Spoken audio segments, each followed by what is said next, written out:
This is some guy, Rob Russo, some leftist based in Canada. I was turned on to this sick individual, and I found this.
Two,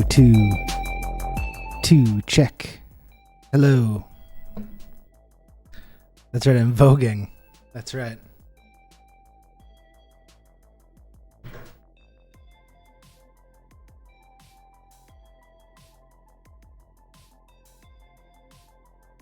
Well, chat, what pleasure to see you. What a pleasant surprise.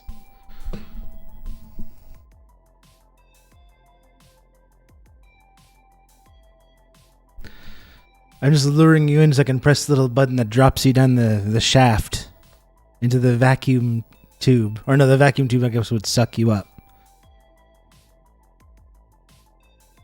Drop you down into the pit. The pit of despair. Don't even think... Don't even think about trying to escape.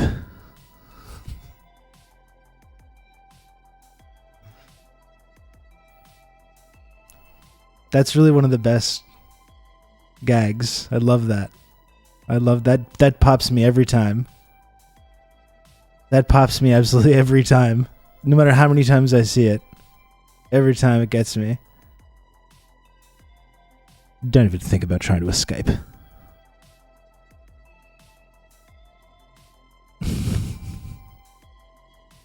Parasite was great last night, and I must say, to our valued community member, Cinnamon Challenge, I got a bone to pick with you, okay?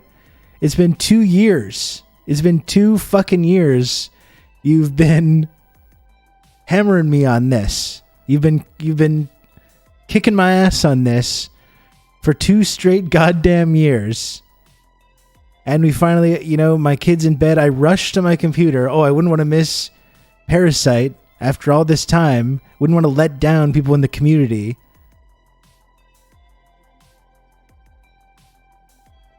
And lo and behold, Cinnamon Challenge, nowhere to be found. Nowhere to be found. What do we think about that?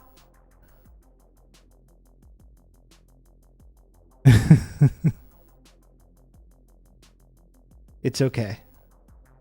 It's okay. By the way, thanks for the Rodane. Thanks for the Rodane. Oh my gosh. Oh my gosh. Thank you for the raid, Lotane. We're off to a great start here. I hope your stream was good, Lodane. Oh my goodness. That's when a map straight up becomes sleep. Hang on, I got some boiling water here. Raydane. That's right. That's right. I got some water boiling. I'm just gonna make some noodles here. I was a little behind schedule, so I'm just gonna make these noodles. Just throw these in the boiling water. 1 sec. I'll be right back.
Did you catch any of it? No, I unfortunately did not, Lodane.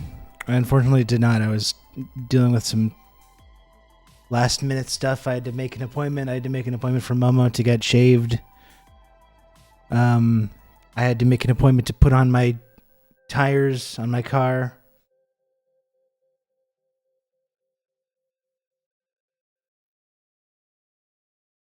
Used an interactive background by incorporating a video game into the stream. That sounds pretty next level. I should get on Lodane's level.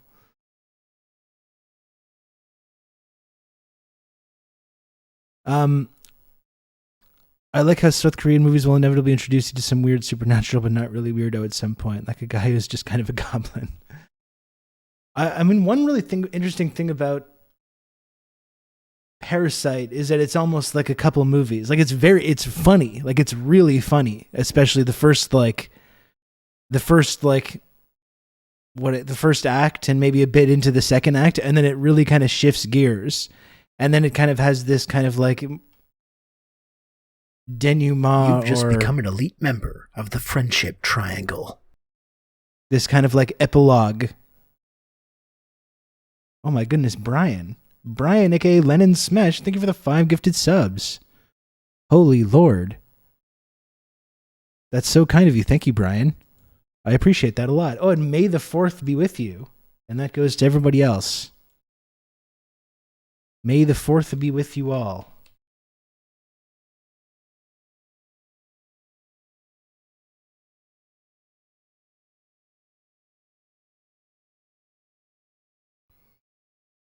Oh, it's your B-Day tomorrow. Well, happy preemptive birthday to our friend Brian. I'm going to stream tomorrow to Revenge of the 5th. That's good. May the 4th and Revenge of the 5th. I like that. That's good. Finally, we can celebrate a fandom no one has any issues with. We can all just enjoy being fans of Star Wars. That's right. That is absolutely correct. Hello, Sam. How's it going? Yeah, fuck. I can't concentrate right now because I got this water boiling. Let me just like throw on something. Can I throw on something?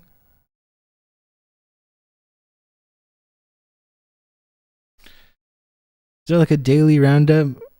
Yeah, okay. Here, look. Let's just look at this for a few minutes, okay? Welcome to Democracy Now! Let's look at Amy Goodman for a few minutes while I finish making my noodles here. Ukraine says Russian artillery fire killed at least 23 people and wounded dozens of others in the southern Kherson region Wednesday.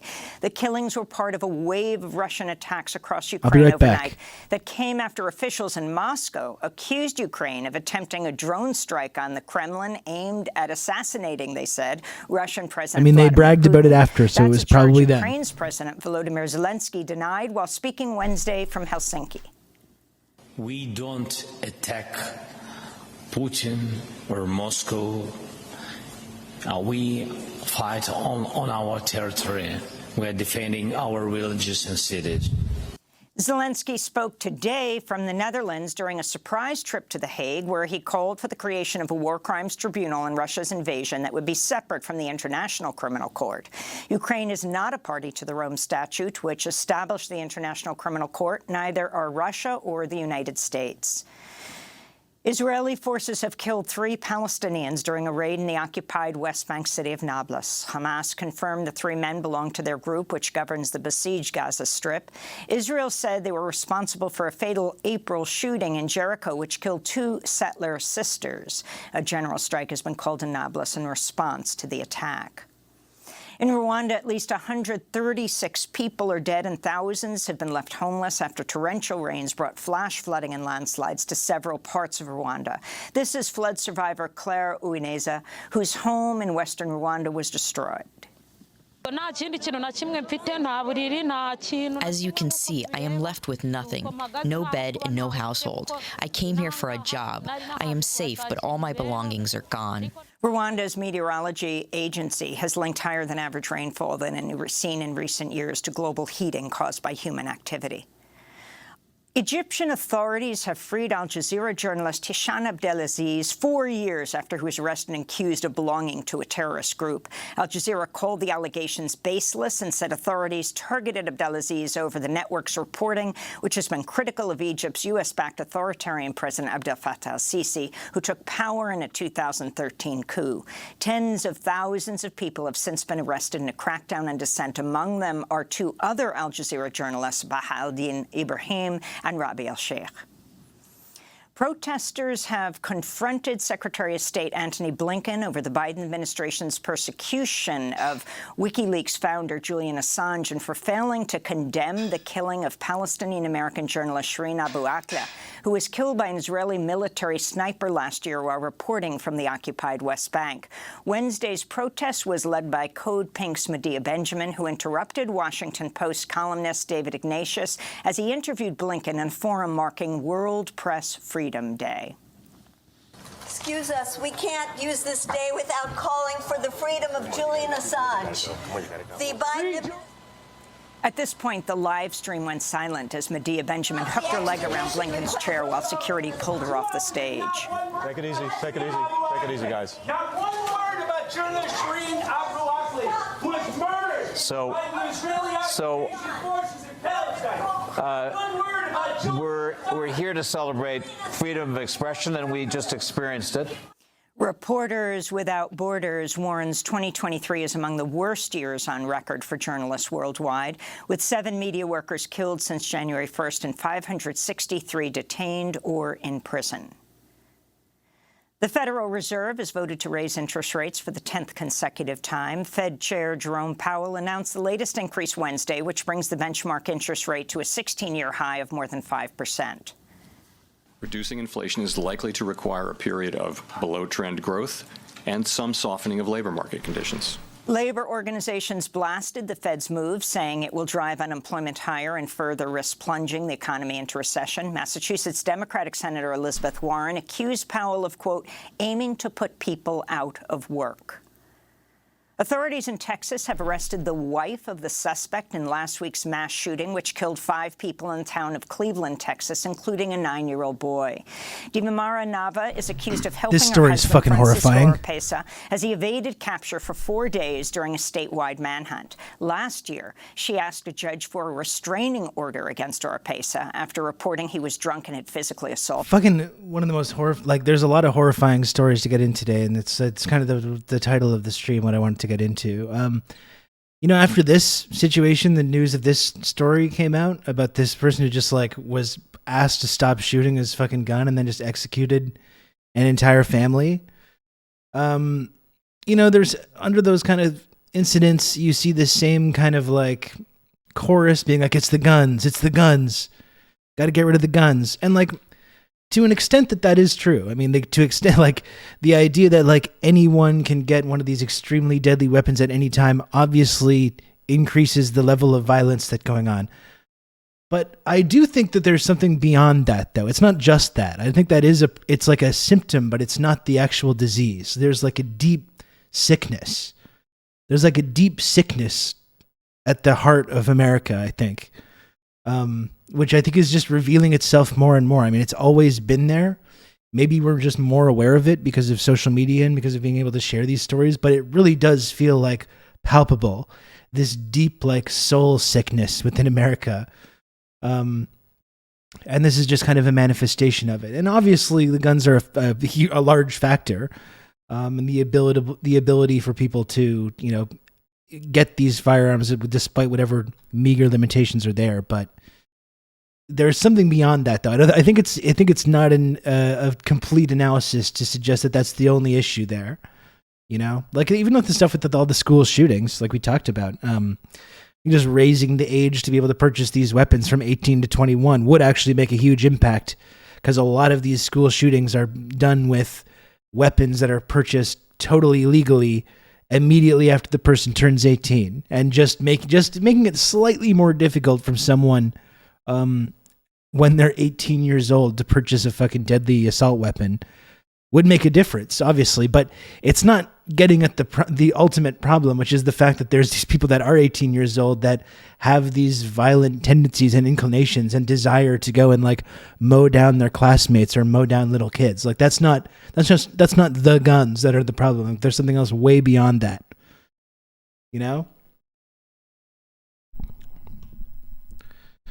A whole generation of kids is now growing up in an especially nihilistic and dystopian society with parents who are rabidly angry every day. This is going to be their normal, their baseline. Yeah. I mean, and you see it with a lot of these stories that have been coming out lately as well, just how terrified people are of each other, this seems like a fucking just a horrible massacre that's, it's not this kind of I don't know if you could classify that in the same category, but so many stories of people just like shooting people that ring their fucking doorbell, that back into their driveway, that make them feel mildly threatened on the subway, that speaks to them aggressively. Like, people are really so fucking isolated and terrified of all their neighbors and everyone in their community.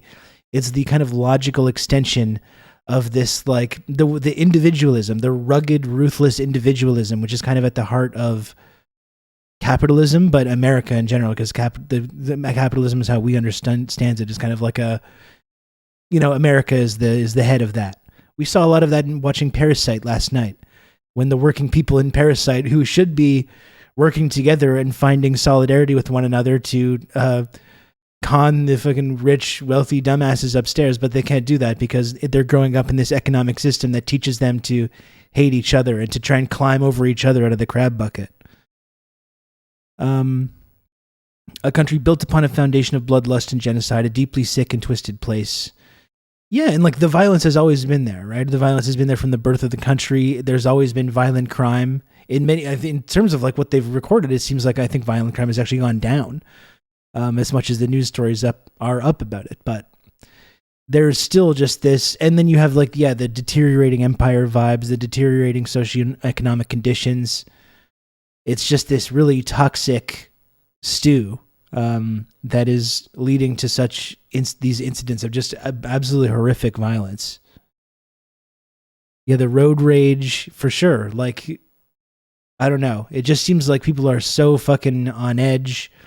People are on this hair trigger. People are ready to just kill their fucking neighbors at a moment's provocation. Everyone just seems to be looking for an excuse. They're just looking for an excuse to fucking pull the trigger on somebody. Pulling yourself up by the bootstraps by murdering anyone poorer than you. That's right. That's what you see in Parasite, which I thought was very kind of interesting. It's fucking disturbing. A lot of really disturbing shit going on. We can dig into this more in a moment. At her. A 2021 study found more than 2/3 of mass shootings were perpetrated by people with a history of domestic violence. In Georgia, police have arrested a 24-year-old suspect accused of opening fire inside an Atlanta medical office building on Wednesday, killing one person and injuring 4 others. The mass shooting prompted road closures and evacuations. For sure, Baldwin. Yeah, the people in the airlines during the pandemic. Absolutely. Georgia Democratic Senator Reverend Raphael Warnock responded to the news from the Senate floor, demanding Congress pass new legislation to prevent gun violence.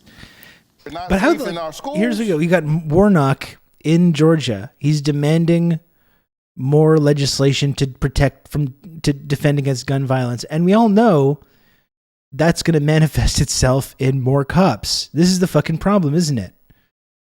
When the heavily armed, militarized police out there murdering people day in, day out in the streets is a big part of creating this climate of like violence. And in Warnock, they've got Cop City being built right now. You've got cops in Georgia right now, like summarily executing Cop City protesters and forest defenders by state-sanctioned firing squad. I don't think Warnock's had a word to say about that. And any of this gun violence prevention is always just going to empower cops even more, who need to be disarmed first and foremost. Like, they're the first people that need to be disarmed. Seeing those next door posts from people saying, you don't ring doorbells in 2023. They're dangerous times and I'll have my gun, are especially disturbing. Seriously, I saw that as well. The guy that's like a fucking weatherman. And he's like, a little girl came to my door and I almost murdered her. And people feel comfortable just like under their real names posting that online for anyone to see. That's what I mean. It's like, I think statistically violent crime is down, but it seems like there's this certain segment of the population that is so keyed up and so terrified. And if you ask them, they think violent crime's never been higher, and they think the purge is going to happen anytime someone pulls into their fucking driveway. It's disturbing. We're not safe in our workplaces. We're not safe at the grocery store. We're not safe at movie theaters. We're not safe at spas. We're not safe in our houses of worship. There is no sanctuary in the sanctuary. We're not safe at concerts. We're not safe at banks. We're not safe at parades. We're not safe in our own yards and in our own homes. And now, today, we can add medical facilities to that list. Oklahoma's Republican Attorney General Gentner Drummond filed a motion with the U.S. Supreme Court Monday to stay the execution of Richard Glossip. Glossip is scheduled to be executed May 18th for a 1997 murder for hire, despite major issues with the trial that resulted in his conviction. Glossip has always maintained his innocence for the past quarter century. To see our coverage of the case, go to democracynow.org.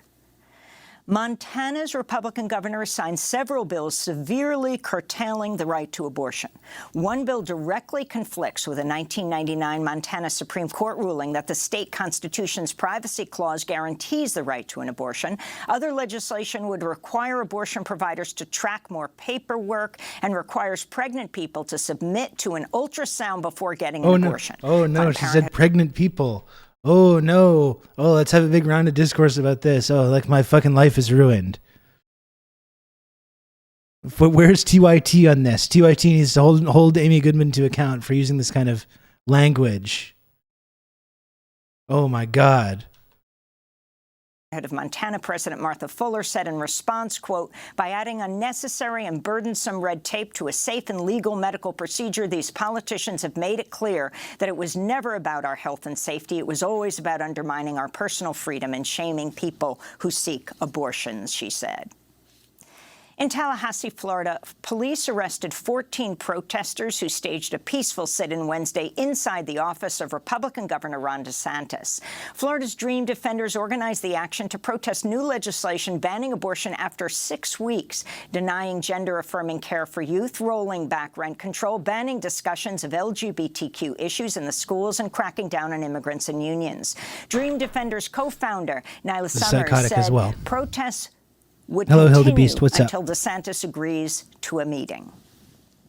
So we're going to sit here until Ron DeSantis deigns to come back to his office to meet with the people of Florida who have been directly affected by his nonsense and his hate and his pandering and his petty BS. The New York Times is reporting a text message sent by former Fox host Tucker Carlson containing violent and racist content is, well, helped ultimately to lead to his firing. You can count on me. This is weird, this whole thing. To talk you through all this. Diego, thank you for the gifted sub. I appreciate that, Diego. Thank you. This whole thing about Tucker, look at that text message that Tucker Carlson sent. Oh, my goodness. Where he's talking about how he had some primal sense. It was like the day after January 6th, I think. And he had some kind of primal sense that he wanted to see some Antifa guy getting beaten to death, and then said, wait, but he's a human too. Or something like that. Or something along those lines. That Antifa guy that I don't like has a mom or whatever. And it seemed so tame compared to the stuff that Fox News talks about every single night. You know, people are like, oh, this is just beyond the pale. Like there's Tucker Carlson himself on his own program when it's on TV, has said worse shit than that. You know? Did he send that over his work phone? I mean, I think so. That was my understanding. I wonder how they got it. It's because he's so dangerous to the establishment with his anti-imperialist views that they're getting rid of him. And that must be it. Yeah, no, I don't believe that this was a reason for his firing for a fucking second. This guy's been saying stuff on air for the past decade, not to mention Bill O'Reilly or Rush Limbaugh. I mean, all those texts came out during the Iraq War. He's calling Iraqis like animals and basically saying they deserve to die. The shit that he says about the homeless people on his own program. You know, the fact like that Walmart El Paso shooter, his manifesto basically sounded like a Tucker Carlson monologue. But it's this text message that was just a bridge too far? No, I don't believe that. I don't buy this.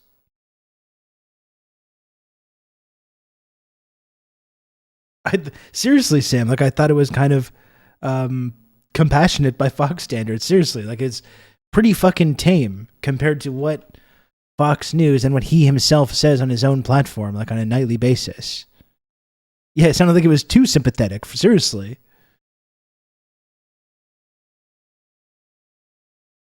He got fired because Tucker's show is Rupert Murdoch's ex-fiance's favorite show. Yeah, and some weird, like, she thought he was like a religious prophet or something. Maybe that's part of it as well. Who knows? Maybe he just wanted to sit on the couch with some Swanson TV dinners. I wonder if he's got a big vault of them, a lifetime supply or something. The far-right network. In a text message to a Fox producer revealed as part of the Dominion defamation suit against Fox, Carlson describes his thoughts while watching a video of at least 3 Trump supporters violently beating, quote, an Antifa kid, unquote. It reads in part, jumping a guy These noodles like are that is so dishonorable, fucking spicy. obviously. It's not how white men fight. Yet suddenly I found myself rooting for the mob against the man, hoping they'd hit him harder, kill him, Tucker wrote. Fox fired Tucker Carlson just days after it settled with Dominion Voting Systems for $787.5 million for promoting Trump's lies about election fraud. Fox was not required to apologize to its viewers or to Dominion as part of the deal. Carlson and other Fox hosts have for years attacked people of color, immigrants, and the LGBTQ community on air. See how they're staining my mouth already? Donald Trump's legal team says they will not put on a defense case in his rape and defamation trial brought by writer E. Jean Carroll. I like it a lot, but this is the upper limit of what I can take. Dressing room of Bergdorf Goodman department store in the 90s, then accusing her of lying about it. Earlier this week, Jessica Leeds testified Trump repeatedly groped her during a flight in the 1970s. Journalist Natasha Stoynoff also took the stand and recounted how Trump allegedly attacked her and forcibly kissed her during a 2005 photo shoot and interview at Mar-a-Lago. The jury is expected to begin deliberating next Tuesday. Meanwhile, a judge dismissed Trump's lawsuit against the New York Times Wednesday, asserting the newspaper's 2018 reporting on his finances, including the gathering of his tax records, is protected by the First Amendment. The Wall Street Journal has obtained a trove of personal documents of convicted sexual predator and child sex trafficker Jeffrey Epstein, including his schedules from 2013 to 2017. It shows he met with a number of prominent figures following his 2008 Florida conviction for procuring a child for prostitution. The list includes now CIA Director William Burns, former Israeli Prime Minister Ehud Barak, filmmaker Woody Allen, former Treasury Secretary and Harvard President Lawrence Summers, and the famed linguist Noam Chomsky. Chomsky confirmed to the Harvard Crimson that he knew Epstein, writing in an email to the paper, quote, like all of those in Cambridge who met and knew him, we knew that he had been convicted and served his time, which means that he re-enters society under prevailing norms, unquote. Chomsky also wrote, quote, I've met all sorts of people. Noam. Come on, dude. Come on, dude.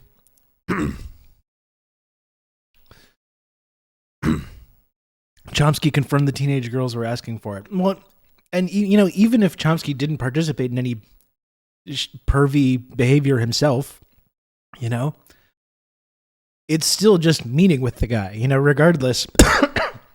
Excuse me. Regardless of what you did or did not do, you're meeting with the guy, a known sex trafficker who runs in these powerful circles. Like, you know, obviously that's going to come back to haunt you. It is so fucking over. It's true. Let's hear what else this statement. I meet a lot of people. Convicted and served his time, which means that he re-enters society under prevailing norms, unquote. Chomsky also wrote, quote, I've met all sorts of people, including major war criminals. I don't regret having met any of them, he said. Did you like meet them and hang out with them, though? Epstein though? was arrested again in 2019 after the Miami Herald revealed he'd sexually assaulted and trafficked women and girls for decades. He died of apparent suicide in his New York jail cell in 2019. And protesters and mourners gathered on a subway platform in Lower Manhattan Wednesday, calling for justice for Jordan Neely, a 30-year-old unhoused subway rider and black man who was choked to death Monday while he was suffering an apparent mental health crisis. Neely was a busker well known for his impersonations of Michael Jackson. He was reportedly yelling and complaining of hunger and thirst, but had not physically attacked anyone before 3 other passengers tackled him on the floor of the train. An unnamed former Marine held That's not a Neely death in sentence. a chokehold. His death has been ruled. That's not a death sentence. You know, yelling and making people uncomfortable and complaining that you're hungry and thirsty, that's not an automatic death sentence. I think the disturbing thing about this story, you know, the act in itself is disturbing, the story itself is disturbing, but what's even more disturbing to me is what the reaction has been. The way that the citizen, this former troop, who basically deputized himself in that moment to act as judge, jury, and executioner for this unhoused Michael fucking Jackson impersonator who was not being violent, and gets extended the same kind of anonymity and that kind of passive voice that's reserved for police from the New York Times, you know? A man was killed in a confrontation with that kind of passive voice. This person who's not even a cop. This random fucking vigilante who just decided that the punishment for annoying people on the subway was death gets extended with that same kind of shield of passive description and anonymity that New York Times usually reserves for, you know, actual police officers. I think that's really telling as well. And also not just in the media, but the reaction from people. Like, you go on Twitter. We can even do it today. And like every news story about this, especially because of the new Twitter blue check system, the top 5-10 replies are all these people being like congratulating this guy and saying, you know, yeah, that's basically agreeing that having a mental health crisis on the subway is just cause for instant assassination by not even the state, but by self-deputized actors like acting on behalf of the state. And people are not only comfortable with that, but they celebrate it. That's really fucking disturbing.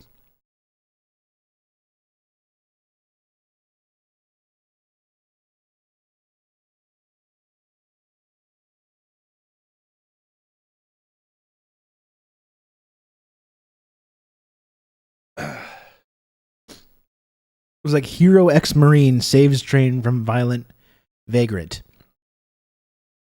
That I think I found is very, very disturbing. The way that being able to assault and murder unhoused people in a society where we don't provide, and this goes, you know, this isn't just about America. America's the epicenter of this, but Canada, obviously a massive housing crisis as well, and barely any social safety net to speak of. But in a society where we don't provide people with housing, we don't provide people with medical care or mental health care, we don't help someone eat that needs to eat. In fact, Republicans are in the process of like rolling even the meager food stamp system back even more. In a society where we provide nothing for people, we're normalizing self-deputized citizen vigilantes to just like act with, just to assassinate these people if they make them remotely uncomfortable. And not only is that being normalized, but it's being celebrated in some cases.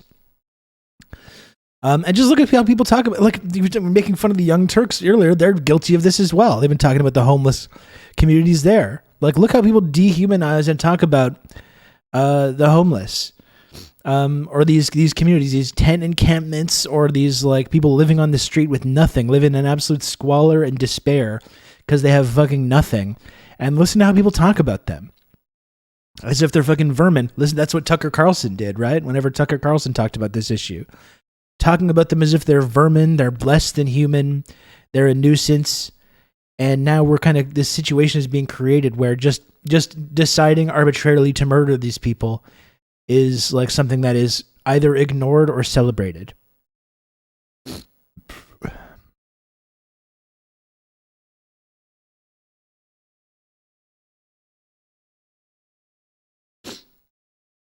Have you ever heard of Bernie Goetz? He shot up 4 black teenagers in the 80s and was hailed by the press and city officials as the subway vigilante. It wasn't until the further legislation of the police rule that he was outed that Bernie was a vehement racist. Yeah, so, and I think that's important to bring up, Dimitri, as well. We talk about this is not a new problem. This is not a new situation. But I think in the way that, like, a lot of these big communities and cities have seen these huge increases in the homeless population. And as they become more gentrified and as housing has continued to become like more and more unaffordable. What do you think about Trump's plan to end homelessness? You mean just pick up all the unhoused people and shift them to like create favelas? Is that like what Trump's plan is? Like, I don't think creating favelas outside of most of major American cities is probably a good solution. I think giving people housing would be a good solution. Or giving people food if they fucking need to eat, as seems to be the issue here. Yeah, let's do sanctuary districts from Deep Space Nine. I'm sure that'll be great.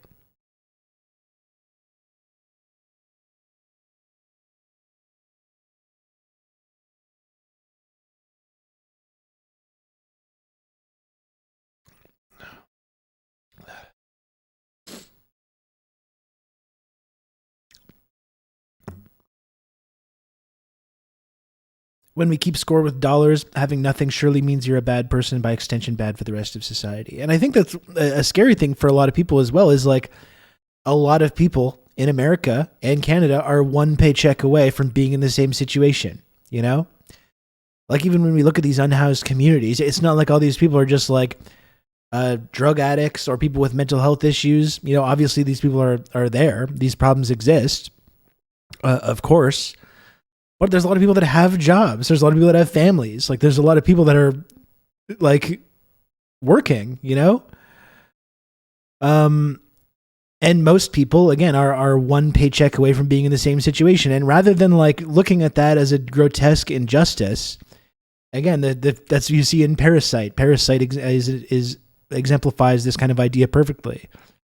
Rather than like seeing those communities and feeling like a sense of like community or solidarity or kinship with them, it's like, no, let's dehumanize them because it's better them than me. Better them than me. So let's just dehumanize them and let's just make it like morally and legally acceptable to just assassinate these people.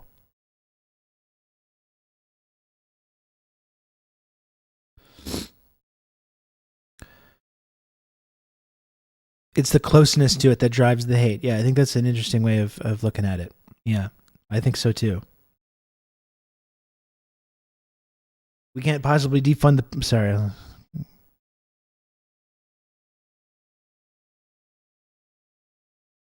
I lost your comment. Excuse me. Twitch 6935, I lost your comment. But yeah, we can't possibly defund the police when they have this important job of extra legally assassinating people in the street. I swear, like just a few of these stories that we're talking about right now, like this story, or you know, any of this stuff, you know, that we talked about what's going on in the prisons, like people being tortured to death, starving to death in American prisons every day, people who have not been convicted of a crime. This story, like a lot of these stories just recently that have been coming out just in the last like week or two in America. If even one of these things happened in China or North Korea or wherever else, this would be held up as part of this ledger that shows what an irredeemable, authoritarian, violent, horrific, dystopian society it is. And we would never be able to like talk about these places without referencing these events. Stuff that happens every single day in the United States and Canada as well. But maybe not quite as bad. Just 1 second, okay? Hey, Lana, how's it going? I just ate some very spicy noodles. I'm going to put on the rest of this, the last minute here. I'm just going to go blow my nose, sit back down. I'll be right back. 1 sec. A homicide and likened to a lynching. This is a protester speaking yesterday from the Broadway Lafayette subway station. a lot of us are closer to homelessness than we are to being millionaires. And so to see someone be treated like that as a homeless person is scary for people who are unhoused, or scary people who are at risk of being homeless, whose rent is overdue, whose rent is being increased, whose shelter is the next step. So it's really, really scary in a city that is going through a housing crisis to see homeless people being murdered. And those are some of the headlines. This is Democracy Now!, democracynow.org, the War and Peace Report. I'm Amy Goodman in New York, joined by Democracy Now! Co-host Nermeen Sheikh. Nermeen, it's great to have you back. Thank you, Amy. Good morning, and welcome to our listeners and viewers across the country and around the world.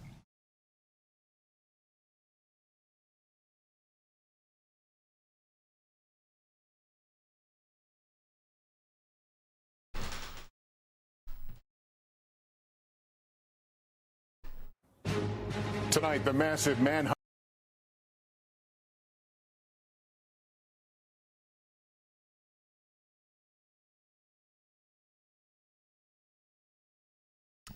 This is a serious suggestion to read Industrial Society and Its Future with all of these societal depersonalization. I grow more afraid that Ted Kaczynski was right by arguing that industrial society destroyed the human race by forcing new socio-political order where human needs came second to capital. I mean, I think there's merit to that, but that's why I think Marxism is important, frankly, because I think with Marxism, I don't think industrial society in and of itself leads to that kind of alienation. I think it's this specific capitalist vision of that we all live in, that destroys social solidarity, that destroys class consciousness, that turns us all into these like individuals all trying to climb over our neighbors and our friends to get to the top of this big pile, this mountain or whatever, and encourages us to fucking stab each other in the back in order to get there. And Marxism, I think, like is the cure for that. You can have an industrial society, but if it's Marxist in character, then it means that you care about your community. It means you care about your society, and you're working to build something better for everybody.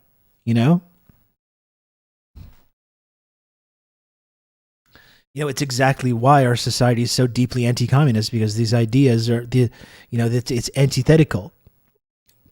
It's antithetical to the way we've organized our society and our economy.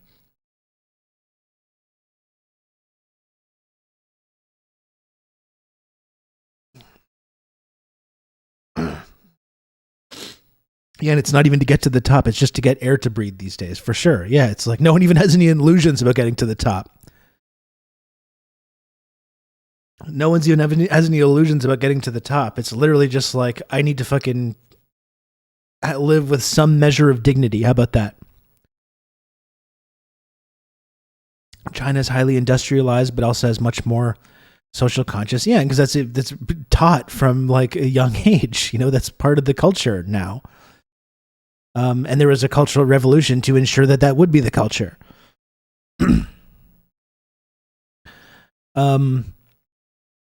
And it's not even the military too, right? You can have a military society as well, but it depends on what your military doing. What is your military doing? Is it going around the world and dropping bombs on little kids and weddings and funerals and hospitals? Or is your military like serving the people? Is your police institutions serving the actual people? You see things of like the PLA showing up in like when there's flooding and like throwing down sandbags and like helping build with infrastructure and help people that are like going through horrible crises. Yeah, the Korean People's Army building apartments for people to live in, for sure. Yeah.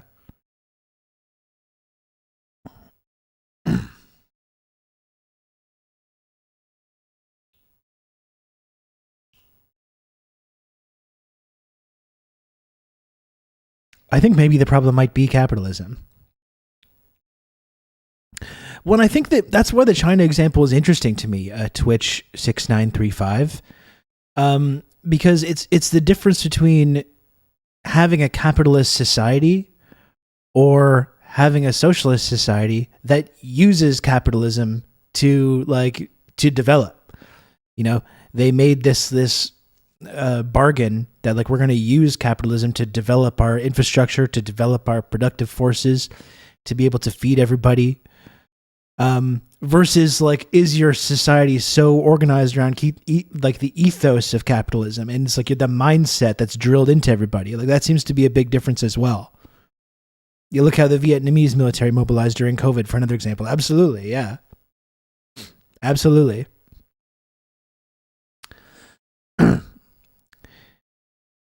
If the will of a conscious individual is to be found, I believe it must be reflective of the consciousness of the working masses. It is the masses who only desire what they know is attainable to all, authority over their own resources, self-determination, and the privilege to achieve advanced material and cultural welfare. That's a good point as well, Dimitri. Yeah, but it goes back to the sort of the China example as well. You know, that's where the complaints come in about capitalism. Is how can you support China? They're not even socialist. It's a capitalist country. It's a capitalist society. But you can see what these values are acted upon. You can see the difference in values. You see it in these massive unprofitable infrastructure projects that they're building. Their fixation on development, both domestically and internationally, and development in a way that's respectful of people's kind of autonomy, which we don't actually have as well. But it's like the same thing where people will use the sort of textbook definition. You know, well, what's socialism? It's when workers own the means of production, and they see all these factories, and well, did the workers own the factories? No, so it's not socialist. And it's like I do get that. But I think what people miss there, and this is where we get into we talked before about like the where China was at the formation of the PRC. And it's like this idea that you can just press that socialism button and say like, oh, let's just build a bunch of factories, and then anyone that works there is going to own it and get the profits from it. And then we'll have a socialist society. But it's like, there are no factories though. There are no factories. Like you need capital to come in there to build the factories in the first place. And also, you don't have, like, you can't just build enough factories for enough people to work and then own the means of production and then profit and feed themselves in a country with 1.4 billion people. Like, that's just not an option. You have to still have a state, first of all, that's while you're organizing all these things, while you're defending yourself from imperialism. And you have to have a state also in order to like make sure that everyone is fed and everyone is educated, before you can get to this kind of like perfect division where, yeah, the workers own the means of production and it's this classless, stateless society. You know, it's just not an option.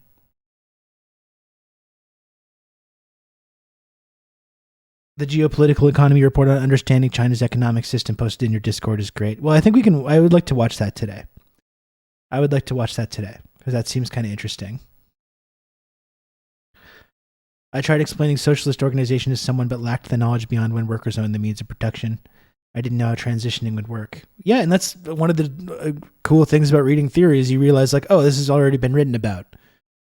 Even though someone's yelling at me online because how can you say that place is socialist? It's capitalism, but it's right there in the fucking book about the transition from capitalism to socialism to communism. I mean, it's marked. It's pretty clearly outlined that it's this kind of process. Just read the fucking book. Yeah, it's right there. It's right in there.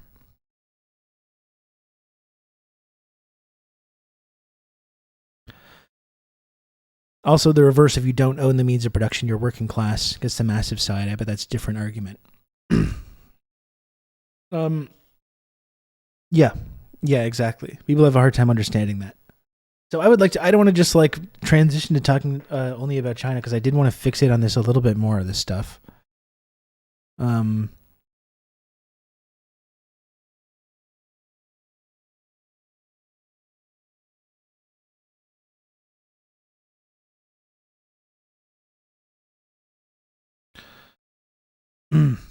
Those noodles were very good. Very, very spicy.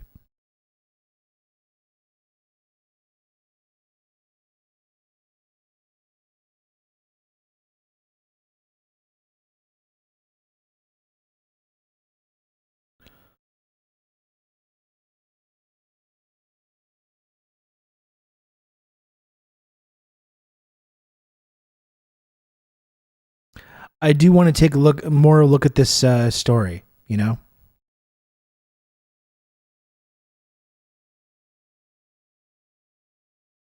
This story about New York and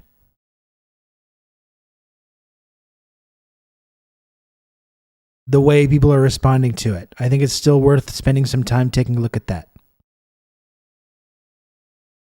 I didn't put the egg today, Lana. I was in a bit more of a hurry. I just put the noodles and some spring onion on there.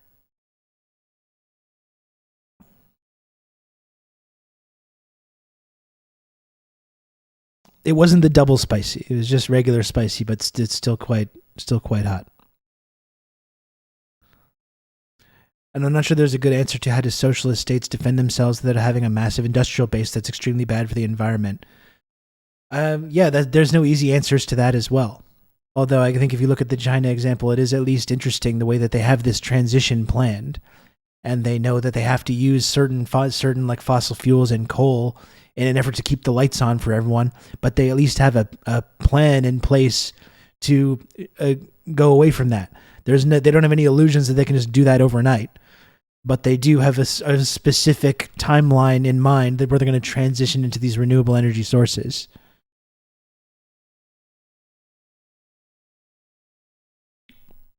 And like, even though that there's as a whole, they're still a polluter, as we've talked about before a lot as well. Part of the reasons that this pollution is happening is because they're producing stuff for us. They're producing products for us, and their emissions would be significantly less if we were the ones still producing these products, in factories in the West. But we outsourced our manufacturing to China, which is part of this, like part of the reason that they're a polluter. And even like per capita, we're significantly higher than they are still.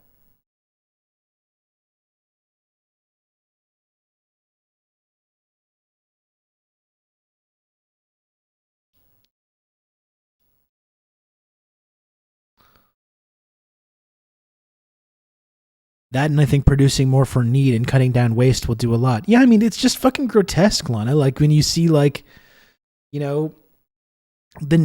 need for a planned economy, when you produce so much junk that just gets thrown into landfills, producing so much shit that just gets thrown away. Even food, like there's people going hungry, and every single day all across the country, there's restaurants and grocery stores just throwing away and deliberately ensuring that no one can have it that might need it, throwing away perfectly good food that could go to feed the many millions of people that are going hungry, like in our society right now. Like, it's incredibly fucked up. Yeah, locking dumpsters, like slashing clothes and stuff like that, like just throwing away $100 or like, expensive sneakers and other things and slashing it all up so no one can have it. Locking dumpsters, like, fuck, it's just disturbing.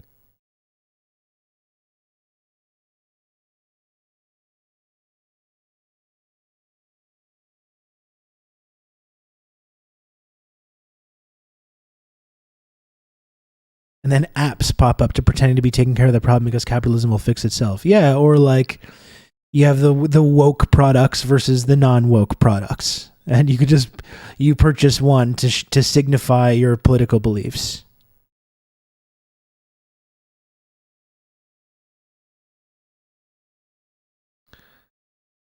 It is absolutely disturbing. It's the most fucking grotesque way to organize a society and an economy.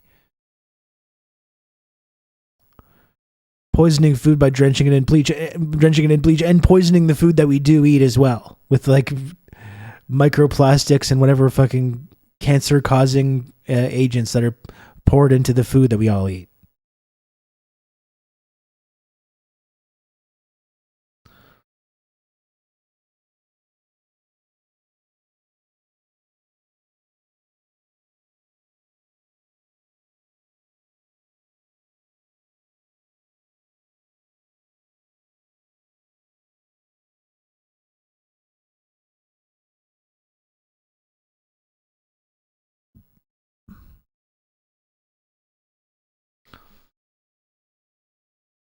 It's really an insanely fucked up way to organize a society.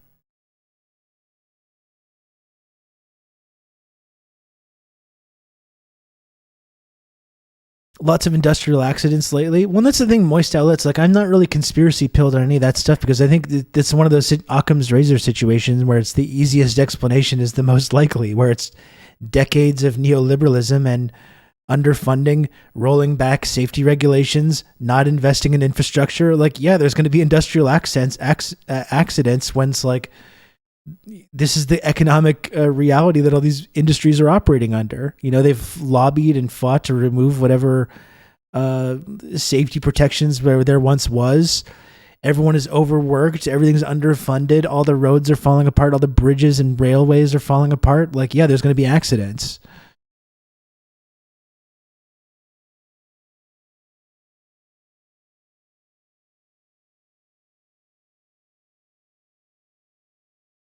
It was so telling for sure when Pete Buttigieg was like, "Oh, we have like 1,000 derailments a year. That's normal." It's like, no, that's not good. Or the whole thing, we're putting in all this funding to build 9 bridges. We're going to fix 9 bridges across the country.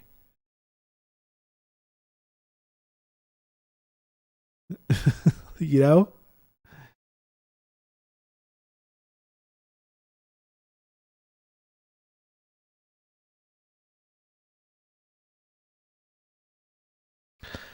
But let's look at more of this story.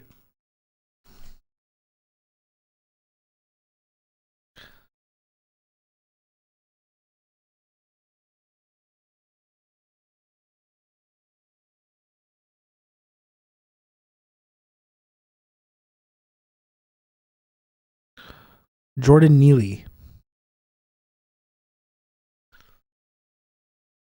And like, look at the way it's truly ghoulish. Not just conservative media are covering this, Jordan Neely's murder, but just average people that are commenting on these stories. And the way it's incredibly disturbing the way that just like murdering unhoused people that might be making you feel mildly threatened now. These people are like celebrating this. You have Matt fucking Walsh saying AOC, an elected official, is demanding that a citizen who hasn't even been arrested be pronounced guilty of murder without trial or even a criminal charge. She's openly calling, this is a sick motherfucker. She's openly calling for a public lynching of one of her own constituents. You know, when what we were witnessing was a lynching. You know? And we don't need to put 2 and 2 together. The idea of like, oh, he doesn't need to have a criminal charge. Like we all saw when you see a videotape of someone murdering someone, it's pretty clear what's going on. And all the comments that we saw about this being like from people like these blue check Twitter accounts under the news stories about this being like, oh, that's not even a deadly chokehold. What are you talking about? That's not a deadly chokehold. When the person died, you know, they were in a chokehold for like 15 minutes and then died.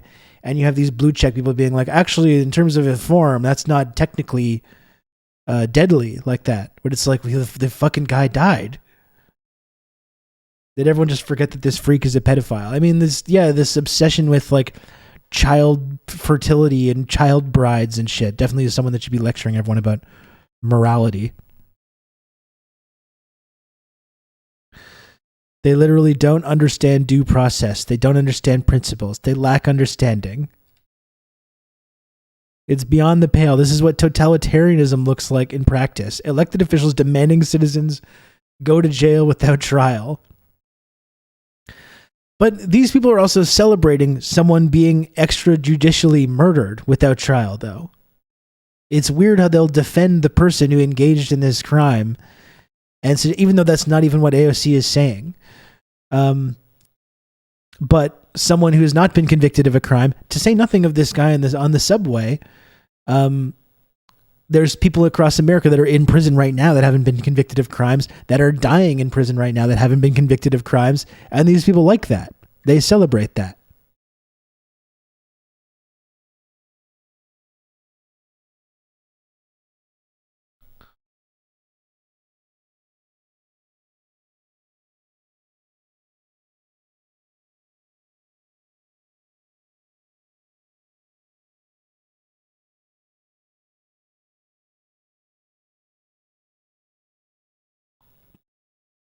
Well, the New York Post, I guess, deleted their tweet about this. That's interesting. Oh, no, they didn't. Shocking video shows NYC subway passenger putting unhinged man in deadly chokehold. Number one comment on Elon Musk's Twitter with blue check. It's not deadly. Relax, Karen. That's the first comment. It's not deadly. Like, it's quite literally deadly. Like, we actually can see the video.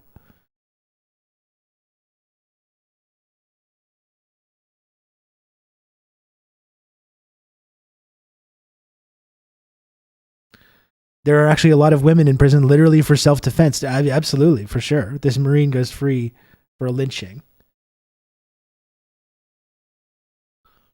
They immediately brush off any concern about murdering a guy with a technique that every instructor I've ever seen demonstrate has always warned you can kill someone with this. Anytime I've seen it demonstrated. But though he must have been on drugs. And they still say it about George Floyd as well, that's for sure. But like, that's the case. Like, even if someone is on drugs, even if someone has a criminal record, like, not only should the cops not have the right to extrajudicially assassinate these people, but certainly citizens shouldn't be self-deputizing themselves to act as judge, jury, and executioner in those situations. Even if someone is on drugs, even if someone is like having a mental health crisis.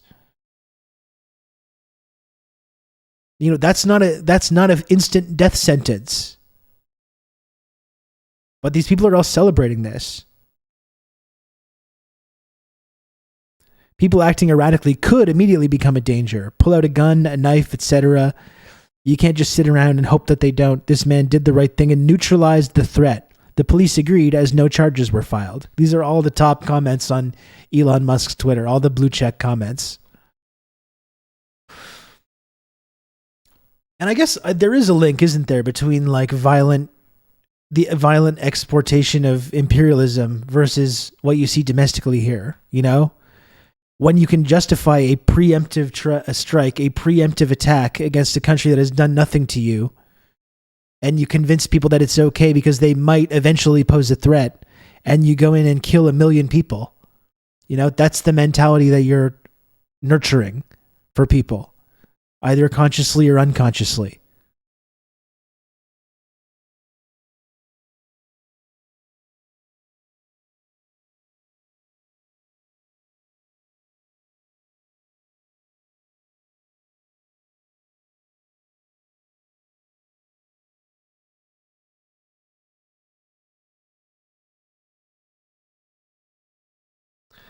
Deadly chokehold with the eye roll emoji. Of course, the pro-criminal left would rather innocent people get hurt.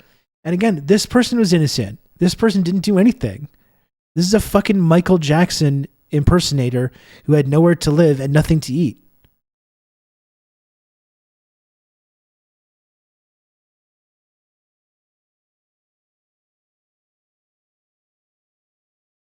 Well, now I here in the Imperial Court can surely safe from any of this colonial violence which never could come back home.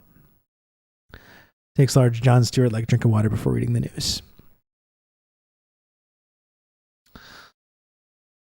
Yeah, it is another form of blowback, absolutely.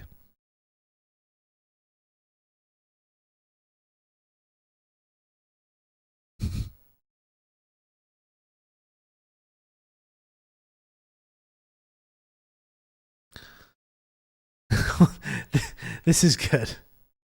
This is a funny analogy here. This person says, to be clear, the unhinged man didn't attack or threaten anyone. He was just yelling that he has no food, water, or home and that he'd be okay with going to prison if he got those things. And then the other passenger literally murdered him for no reason. And this guy says Ashley Babbitt didn't attack anyone either, and her killing was real justified. Yeah, it's totally the same thing. Totally the same thing, yelling about being hungry and not having a place to live on the subway versus entering a government building and trying to get to where all the officials are hiding when there's a man with a gun being like, you have to stop doing what you're doing right now, and then trying to like climb through a fucking window while they're aiming a gun on you. It's exactly the same thing. It's just the exact same thing. This really takes this whole like conservative persecution complex to the next level. Talk you through all this. TRRS Sankara reporting in good, sir. Kijiji Genie, thank you very much for the 29 months of Prime. I appreciate that. Thank you. And it's not even this guy that did the chokehold either, right? It's like he's surrounded by passengers that did nothing, that filmed it. You're gonna have good old Rob to talk you through all this.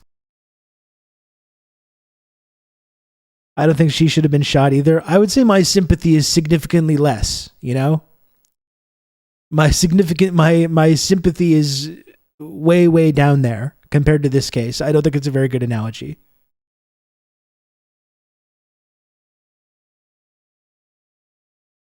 But they probably could have non-violently dealt with that, or non-lethally dealt with that situation as well. Thank you, Diego, for another gifted sub. I appreciate that, Diego. Diego. Because my brain is just not working. It's just not working.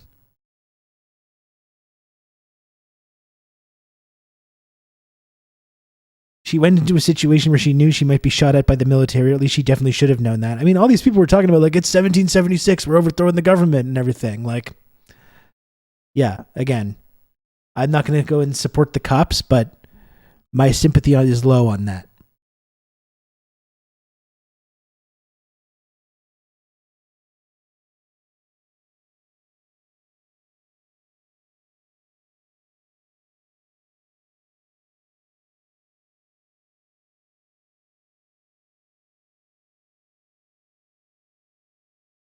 Look at these fucking guys. That guy was probably on fent. It causes shortness of breath. Oh yeah, he's on fentanyl, so that's why.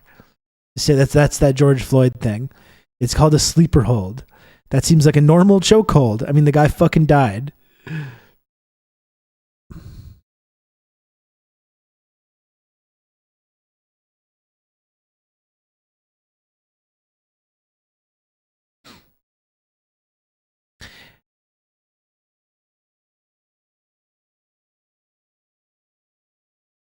And then you have Eric Adams, the mayor of New York City, going on and basically defending the guy. Basically being like, well, we don't know what happened.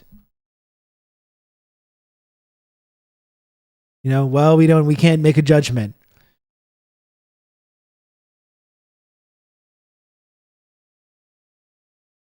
We're doom scrolling a little bit. I think, you know, I don't want to just be depressing, but I do think it's it's worth digging into this, like, sickness, you know, this sickness that's at the heart of America here. We're really seeing it, and I think the Cop Nation allegory is a good one, you know.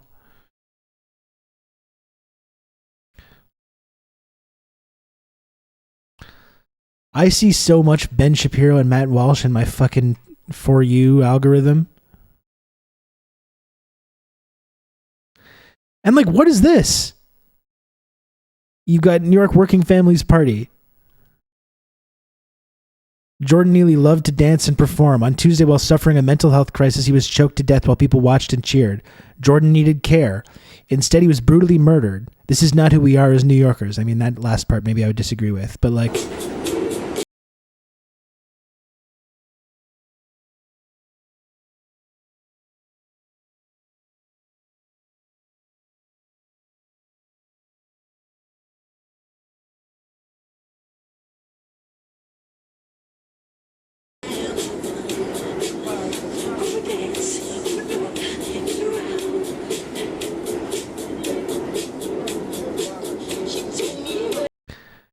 And here's look, I'm fascinated by this. Oilfield Rando, retweeted by Ben Shapiro. Of course, Ben Shapiro is celebrating the extrajudicial murder of a black person, unarmed black person. Of course, Ben Shapiro is celebrating that. It sounds like something that he would do. It's right in line with his whole fucking grotesque, racist fucking demagoguery. This person says, you can see the narrative being engineered in real time. It's honestly fascinating. Like, what I find fascinating are these kind of comments. Like, what narrative? What's the narrative that's being engineered? That this guy was a Michael Jackson impersonator who liked to sing and dance and was having and didn't have a place to live or enough to eat and was having a fucking crisis as a result of being crushed under this kind of economic system? Like, what's this narrative? And he was just murdered by a passenger on the train, this former Marine who put him into a deadly chokehold for 15 fucking minutes, despite not being not threatening anyone or being armed in any way. That's the narrative? That's the narrative that's being engineered in real time, according to this guy. Like, what exactly is the problem with this narrative that Ben Shapiro has, or with this fucking loser, oil field rando? I would like them to explain to me what this narrative is that's being engineered. Yeah, explaining that someone is a human being that didn't deserve to be murdered. Hey, Lasu, how's it going?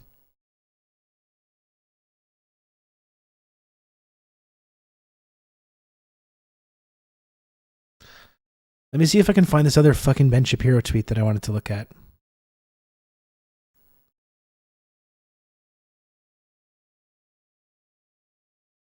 Okay, now they're casting doubt on the chokehold for 15 minutes narrative. Okay, that's part of it.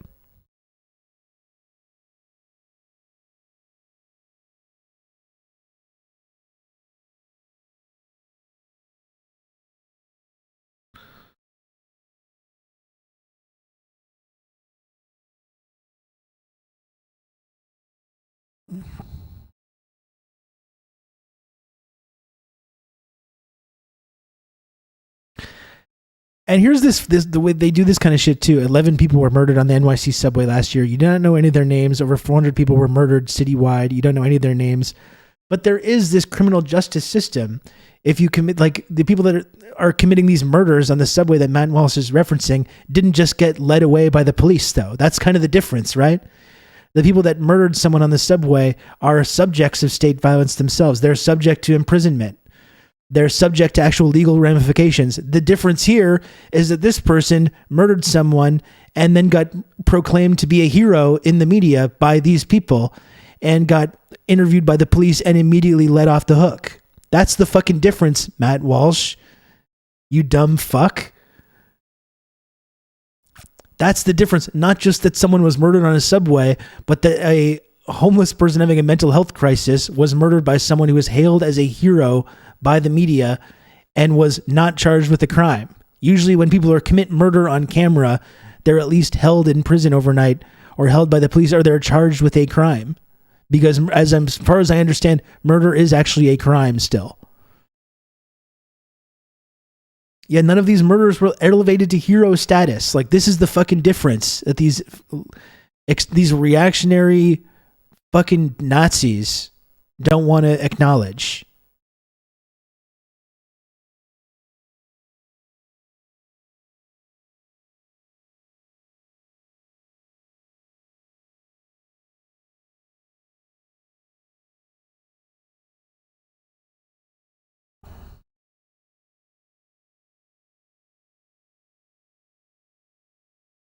Where's the other Ben Shapiro clip that I wanted to look at?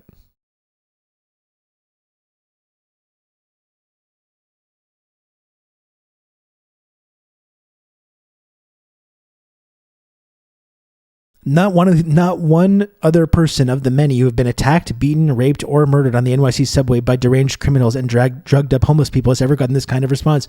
Because when drugged up homeless people, as you put it, commit these kinds of crimes, they're shot by police, they're arrested, they're subjected to criminal justice, they're subjected to state violence.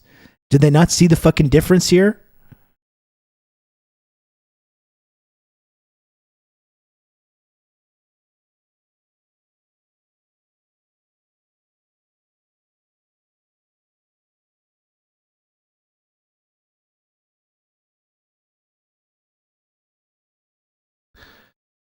And Stephen Miller says, oh yeah, you wanted defunded police and community intervention in blue cities. You got it. The NYPD have not been defunded. No police departments have been defunded. In fact, more police have been put into the New York City subway system to deal with the kind of rampant crime and homelessness and drug addiction that you see in these cases that these people complain about. None of that has happened. Stephen Miller, I just remember him complaining, getting really upset about the Wonder Woman movie. That's the main thing, the main political issue I know Stephen Miller cares about.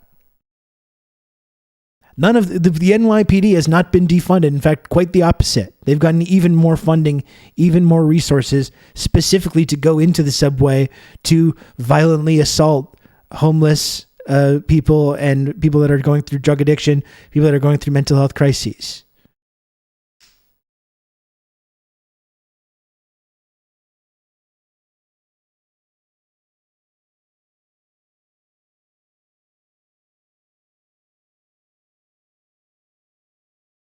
He's been arrested 44 times, says Matt Walsh again. Just tweeting nonstop about how this guy deserved to die. It doesn't matter if someone's been arrested fucking 44 times or 50 times or 75 times or 100 times. The question is it an automatic, instantaneous death penalty being bestowed by citizen vigilantes for making people mildly uncomfortable on the subway? That's the question. It doesn't matter whether he's been arrested before. It doesn't matter whether he has mental health problems. It doesn't matter whether he has drug addiction problems. Yeah, and there's no way that white dude knew that, of course. Yeah, but again, whether this guy had a spotless record or if he did have a criminal record, for the crime of making people uncomfortable on the subway, that's not an instantaneous death penalty being given by this self-deputized former Marine.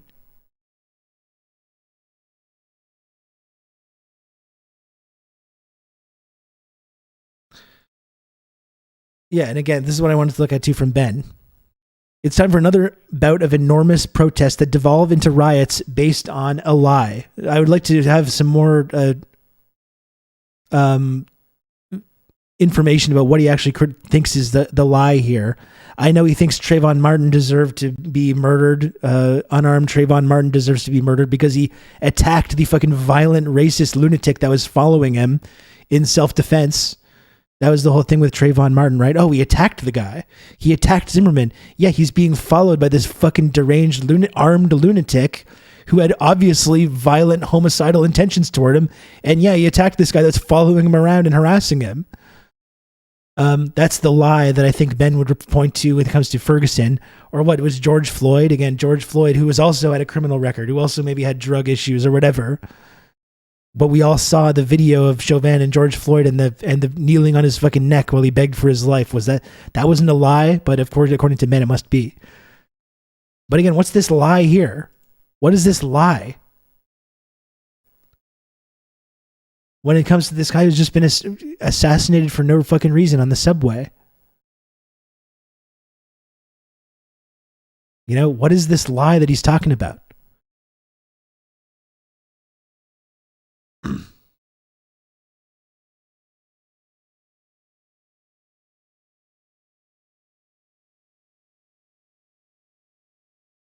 Eric Garner killed for selling loose cigarettes. Yeah, absolutely.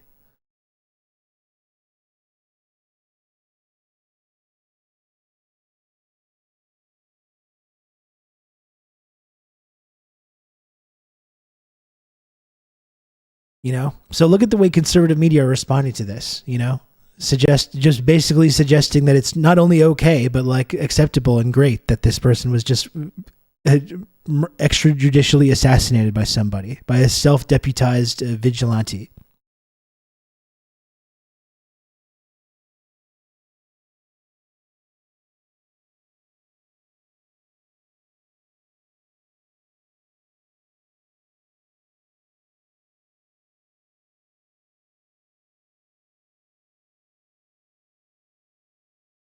Yeah, here you have the AP.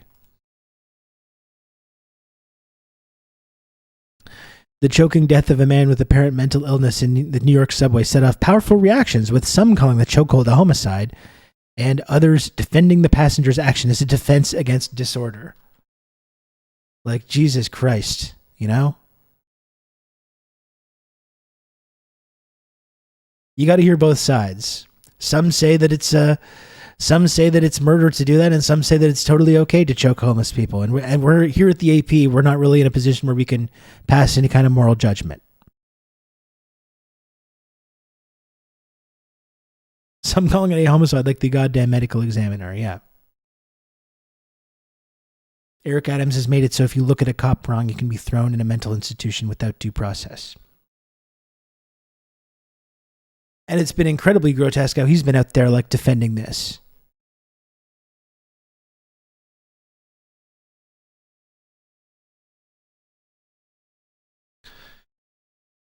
It's not even this case though. you know? And did we see this?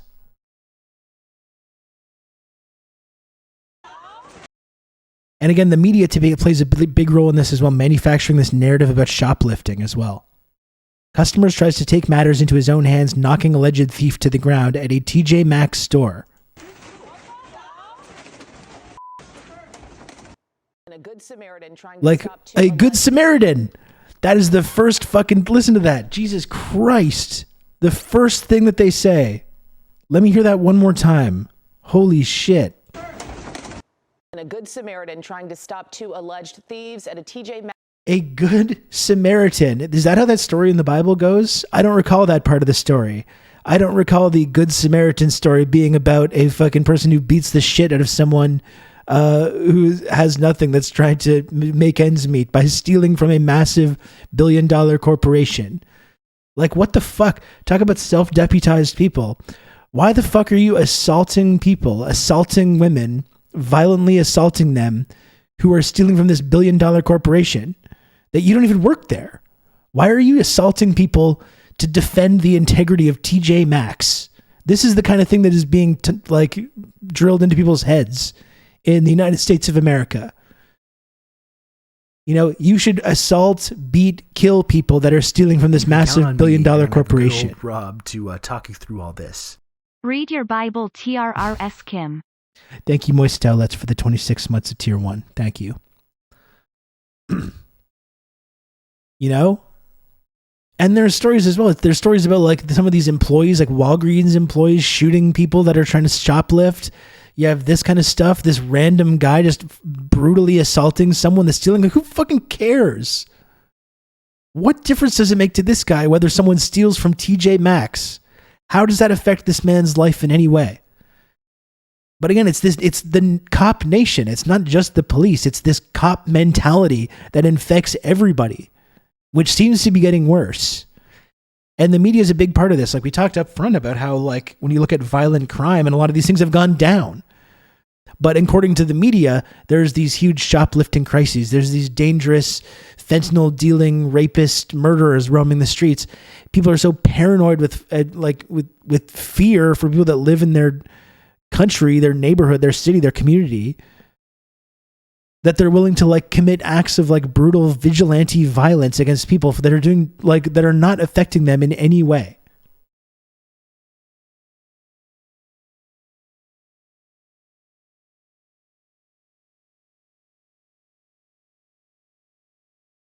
You know, what the fuck? What gets into someone's brain? Like, what is wrong with you that you're going to assault someone like this, assault a woman like half your size who is stealing from TJ Maxx? You know what I mean? This is what the Cop Nation headline is about. It's not just about the police. It's a big part of it. But this is a society that exports this kind of violence around the world, that gives police unlimited resources and legal recourse as well to commit acts of violence. It's created this nation of cops. It's the cop mentality that's been drilled into people's minds to the point that they think it's normal or comfortable to do this. And just like this, you'll see people celebrating it.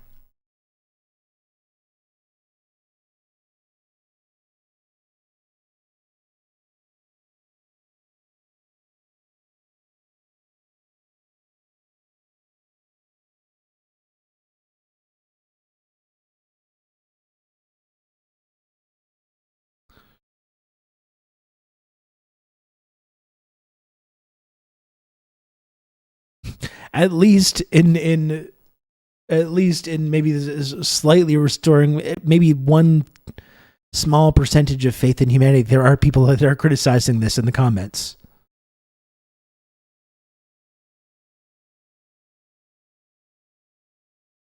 But of course, there are people defending it as well.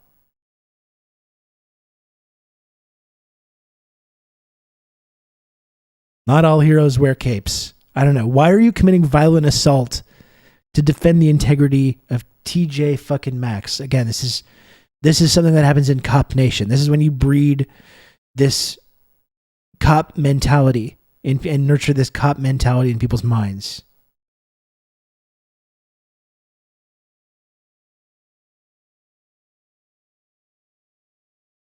You know, it's really disturbing, I think. It's really disturbing.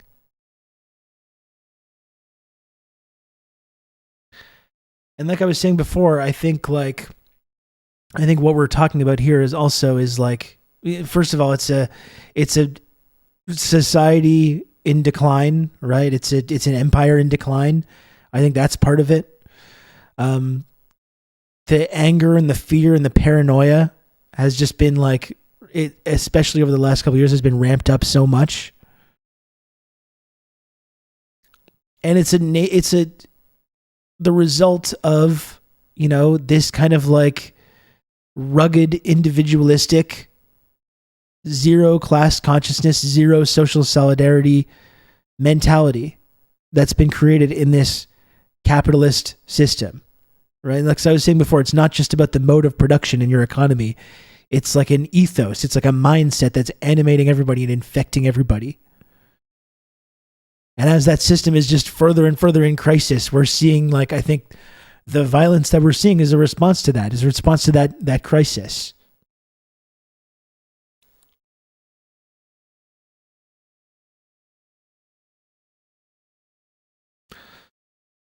It's infuriating because it doesn't even have to decline. We know the economic moves to raise public investment and spread wealth, but they just don't fucking want to.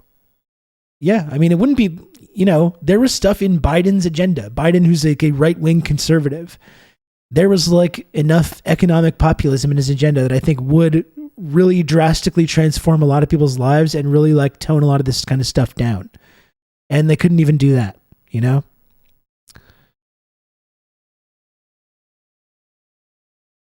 Violence is only bad when you use it against reactionaries and the bourgeoisie. If you use it against the homeless, that's okay. Exactly. And we're just talking about physical violence as well, but it's like in a situation where there's already, you know, social murder is committed every single day in these marginalized communities. They're subject to state violence every single day, not just getting the shit beat out of them by police, but like taking away people's food stamps is state violence or social murder. Not providing housing for people is state violence and social murder. Not providing health care, mental health care for people, that's state violence, you know? So it's not just about getting the shit beat out of them by police, but there's this entire like powerful economic forces that are just assaulting these people every single day.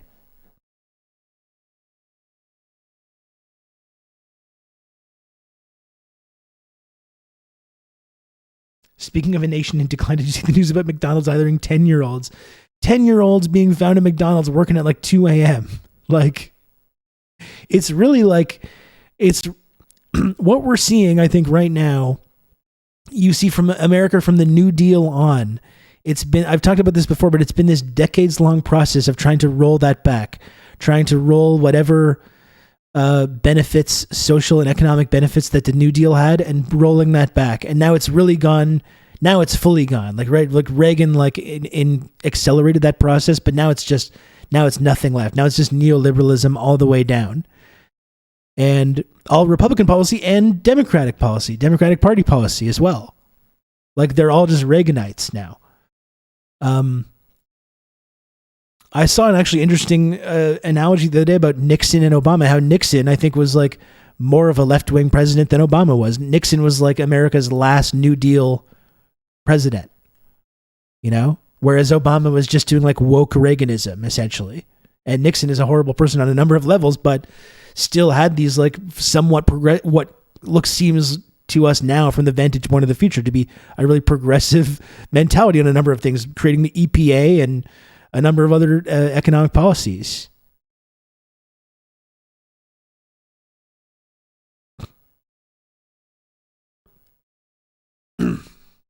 So now it's just all the way back to like the Gilded Age. Now it's right back to the robber barons, the Gilded Age, and you've got people just killing each other on the street who should have a sense of social solidarity with one another, and that's being celebrated. That's why they took Nixon out with the contrived Watergate. That's right. Yes, they did. Nixon pilled. The Pinkertons are back. Yeah, exactly. Let's play all the hits. Let's play all the hits from the robber baron Gilded Age.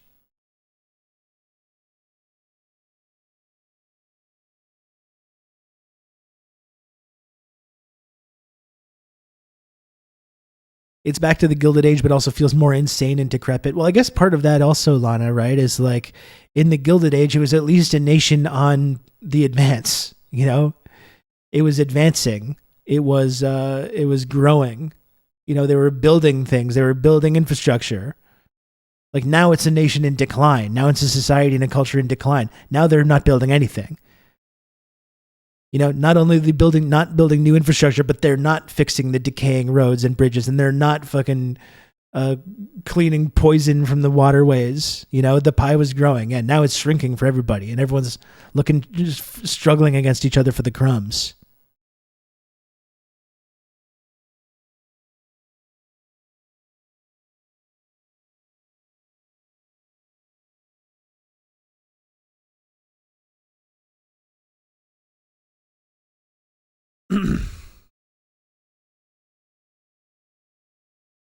Okay.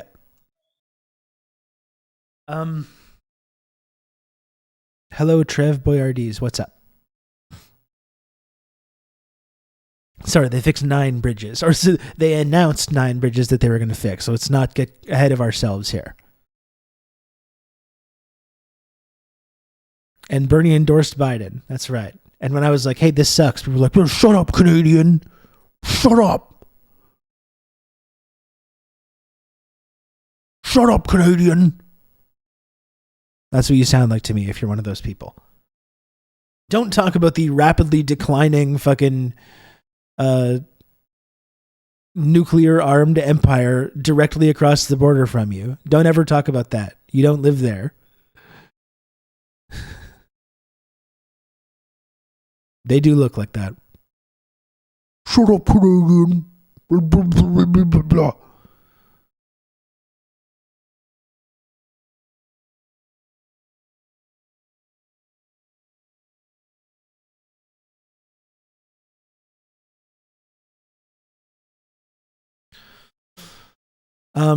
Let's now, while we're talking about this nation and this empire in decline, let's take a look at the opposite of that. Let's look at what's going on in a nation and a culture that's advancing, that's taking over the mantle as the sort of global leader. Let's change gears to learn a little bit about China's economic system. Socialism with Chinese characteristics. Again, a lot of people that call themselves, liberals or leftists or anarchists or social democrats or what have you, immediately discount anything about China because it's like, well, they do have markets, they use capitalism, without really understanding anything about how this economic system works. So let's take a look at the Geopolitical Economy Report about understanding China's economic system.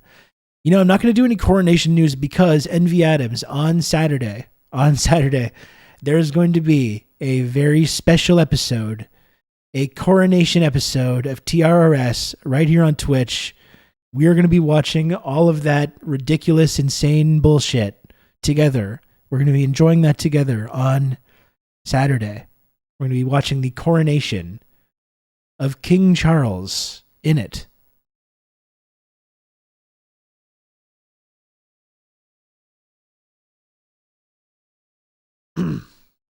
So stay tuned for that.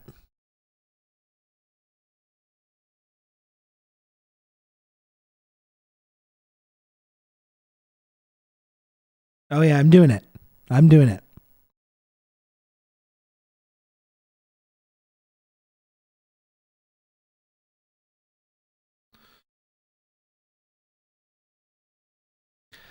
Before we get into this next segment about China's economic system, who else needs to build their productive forces? Me. We simply use the computer to mark up the size of the account. OMG, he's going to be here to talk us through all this TRRS Sankara. Thank you, Sunny Sola, for the 200 friend coin. Who else needs to build up their productive forces? And great timing there, Sunny Sola. Me. So if you enjoyed this community and you enjoyed this commentary, please, folks, I encourage you, if you can afford to, if you want to support the work that I do here, please do subscribe to TRRS here on Twitch. It's $5 per month. It's completely free of charge with an Amazon Prime account.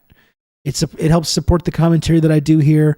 The only way that I'm able to continue doing this show day in, day out is through the extreme, much appreciated generosity of our wonderful community members. So if you can, it's very helpful for people to subscribe to TRRS or gift subs or friend coin or whatever you can manage. It's much appreciated, and it helps me continue to do this show, which something I'm very proud of doing. I enjoy doing it a lot.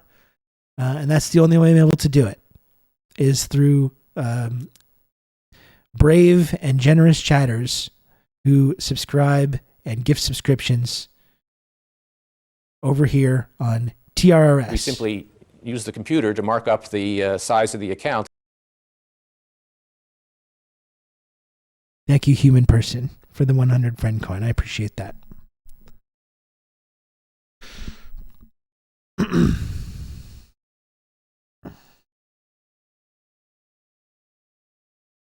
Any other takers?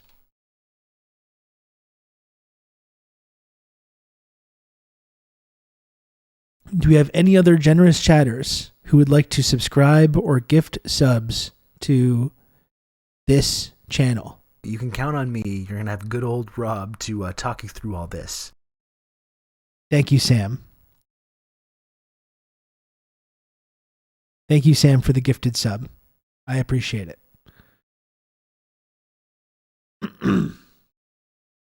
We simply use the computer to mark up the size of the account. We can rub if we want to. We can rub your friends behind 'cause your friends don't rub, and if they don't rub well, they're no friends of mine. You can count on me. You're going to have good old Rob to talk you through all this.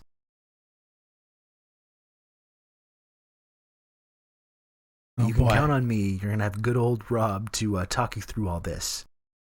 Thank you, Pelicans, for the gifted sub. And thank you also to Sloppy Dong Melosidic for the gifted sub. And thank you also to Brian, aka Lennon Smash, for the 200 friend coin. I appreciate that. I appreciate all the support, folks. I really, really do. Thank you. It's my least favorite part of doing this whole thing. This whole part when I subtly influence you to get out your count on me. You're gonna have monies, etc. Believe me, I don't like it. I know you don't like it. This video. You don't like it. I don't like it. Let's just get this out. But I have to do it. I just have to. And I hope people that watch the show understand that. I don't get into these segments. Use the computer to mark up the size of the account. It is very subtle. Thank you, Ben. When I get into these segments, I hope people are like, oh, here he goes again, or whatever. Believe me, I would prefer not to have to do this. Believe me. Believe me. I would prefer not to have to do it. But this is the life that I've carved out for myself. I just have to do this shit. Ride the worm.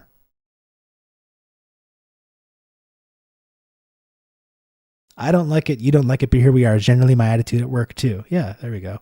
And thank you, Dethrone92, for the 7 months tier 1.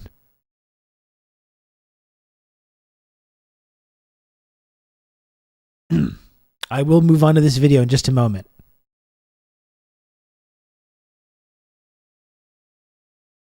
Give this chant a whirl. What is this?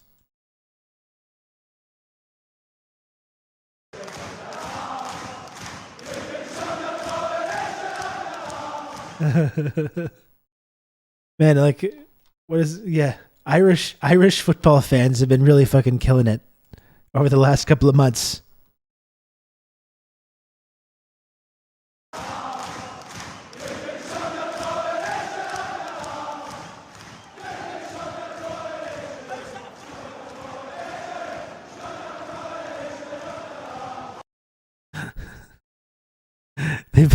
They've been absolutely killing it.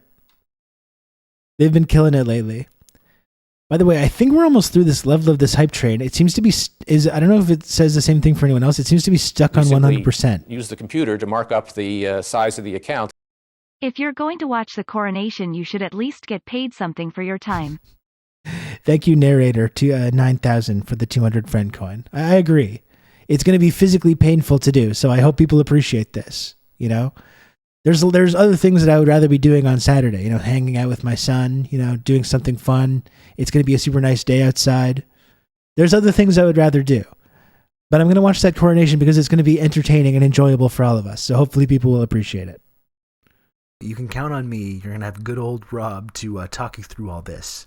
Sunny Sola, thank you for the 2 gifted subs as well. Thank you very much, Sunny Sola. I appreciate that. You are very kind to me. You really are. You folks are very, very kind to support the work that I do here. I feel very lucky to be able to log in here every single day and do this stupid show, you know? Very, very fortunate that there's people that are out there that use support the computer that. to mark up And I the appreciate it a size of lot. the account. Thank you, Lana, for the 100 friend coin. It'll be really entertaining in hindsight when the UK economy irreparably crashes. I still feel like we're headed towards some fucking calamity. And didn't the feds raise rates again? Like, didn't they raise rates right back to where they were in like 2008 finally? Didn't that happen recently? We need Red Scary to explain this to me.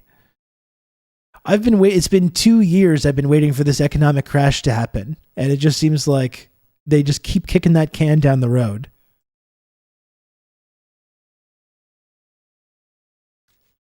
You can count But on if we me. think things are You're gonna have bad good now, old Rob to you know, talk you through all this. We think things are bad now. Let's go through another major recession or economic crisis.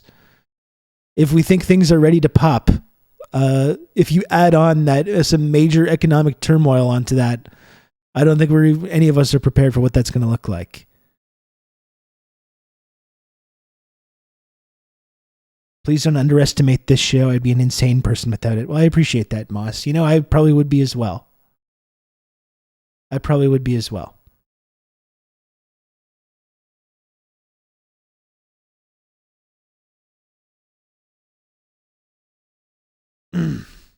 Yeah, children of men with more kids. Yeah. They've managed to slow inflation reasonably well, actually at significant cost. And if this is what slow inflation looks like, you know, I would hate to see the fast inflation. I'll say that much. Yeah, and of course, yeah, hiring 10-year-olds and making sure that there's a lot of unemployment. Those are going to bring down the costs as well. Child labor is the way of the future. The way of the future. The way of the future. It's the way of the future. It's the way of the future.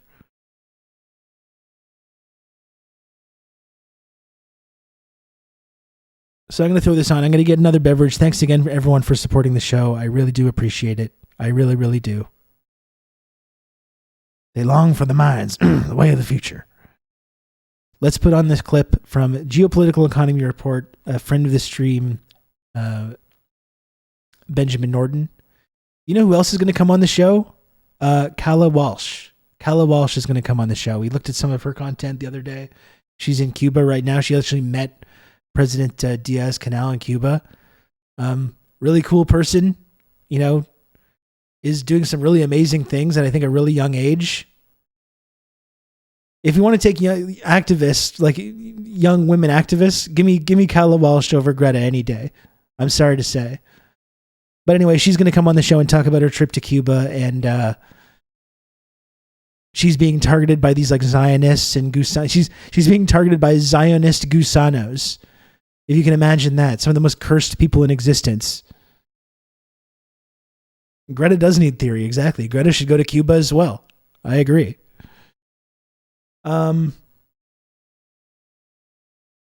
You sound like an insane person if you correctly point out the economic conditions we live under, such as the return of child labor. Absolutely, yeah, exactly, for sure. You know? Or if you try to describe these things without Marxism. As we were talking about before. Anyway, here's Benjamin Norton. I got to bring him back as well sometime on this video with Understanding China's Economic System. Hi, everyone. I'm Ben Norton, and this is Geopolitical Economy Report. Today, I have the pleasure of being joined by one beverage. a scholar I'll be right back. in China, Roland Boer, who is originally from Australia, but he's been living in China for a decade and is a professor in the Department of Philosophy at Renmin University, the People's University in Beijing. And he is an expert on socialism with Chinese characteristics. And today we're going to talk about a book that he wrote on the topic, which is called Socialism with Chinese Characteristics, A Guide for Foreigners. And in his book, Roland emphasizes the importance of reading the debate that goes on in China in the Chinese language. Unfortunately, this debate is often ignored in Western media.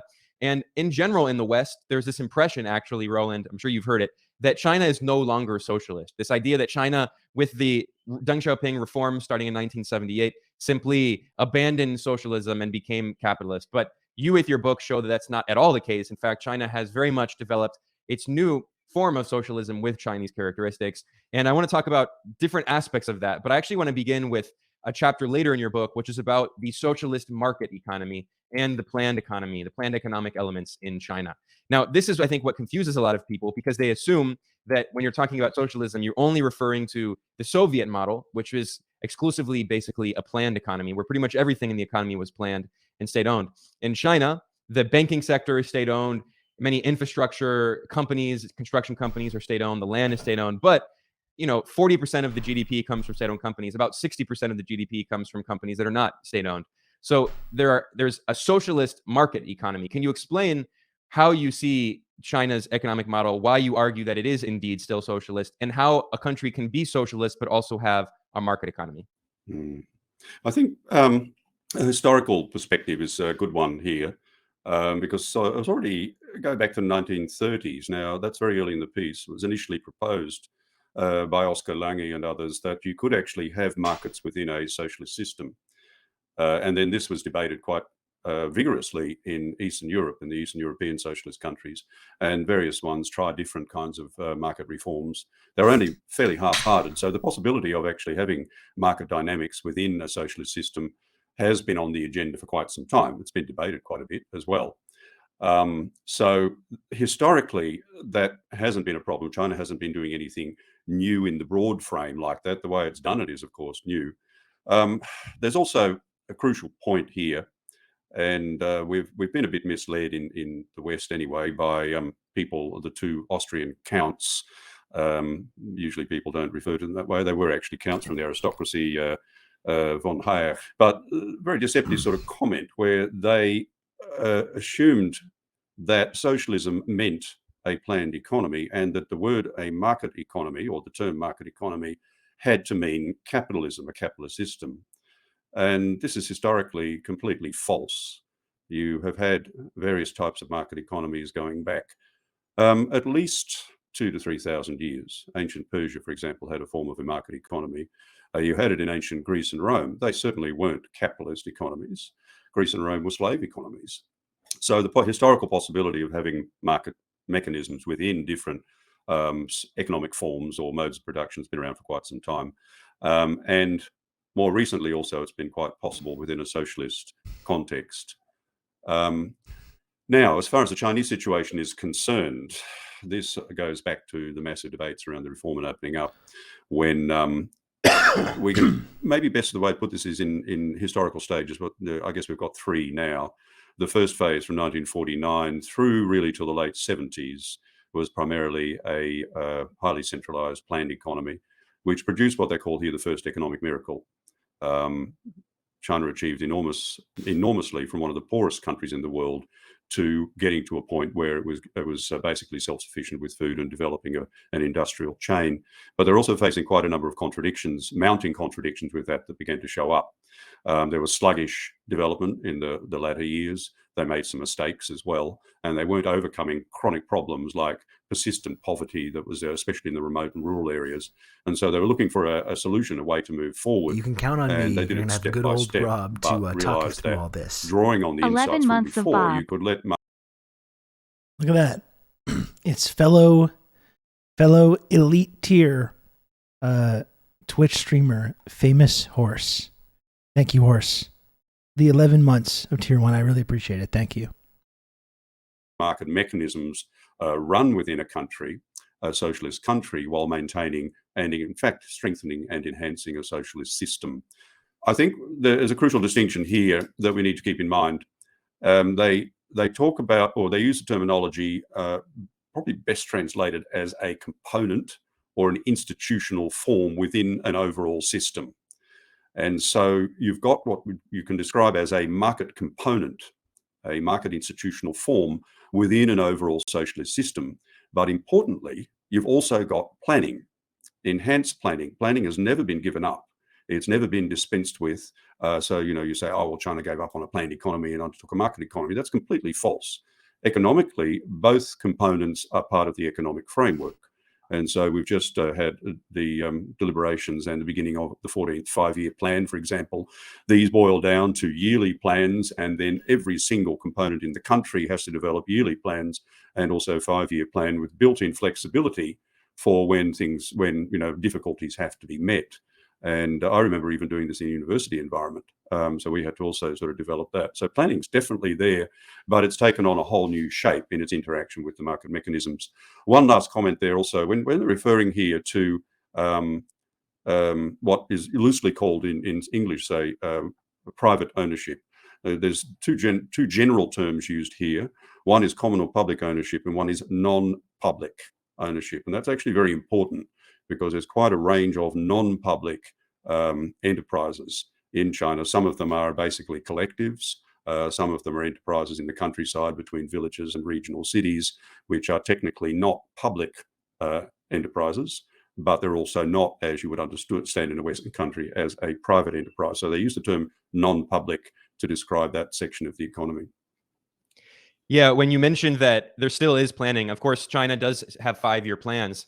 But in addition, you mentioned that there is planning in particular sectors. And what's been incredible in the past 3 years is to see the massive growth in China's automobile industry. China, in just 3 years, has overtaken the United States, South Korea, and Germany to become the second biggest exporter of cars on Earth. And it's expected this year to overtake Japan as the world's biggest exporter of cars. And many of those cars are electric vehicles. China has developed very inexpensive, very affordable, high quality electric cars. And it's done so in a very short period of time, revolutionizing the global car industry. And I was doing a lot of research on this because there's a lot of... How many more, like Ben, how many more amazing, historic, like completely unprecedented economic benchmarks do they have to pass before we start being like, maybe this is a society or an economy we can maybe learn a thing or two from, Like when are we going to give them credit for like some of these things? You look at the poverty reduction, you look at the investment in green energy, you look at this, like the becoming one of the top automobile manufacturers, like very rapidly.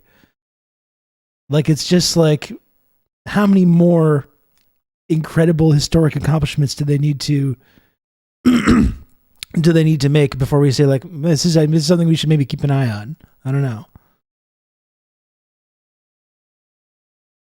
My 1 year, it's like Subutai Sword, only a 1 month subscriber, but really, I think this is the exact mentality that we need to have here in this community. So everyone take note. This is kind of what I expect from you here. My 1 year plan, watch Rob. My 5 year plan, install Rob as our fearless leader.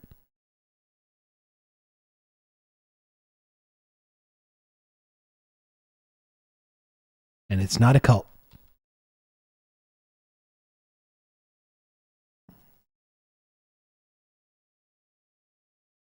Yes, Clavicinus, like, I don't know about this whole thing. Like, I know this whole, like, Han supremacy idea is, like, a meme, and like, I don't want to speculate too much on about it.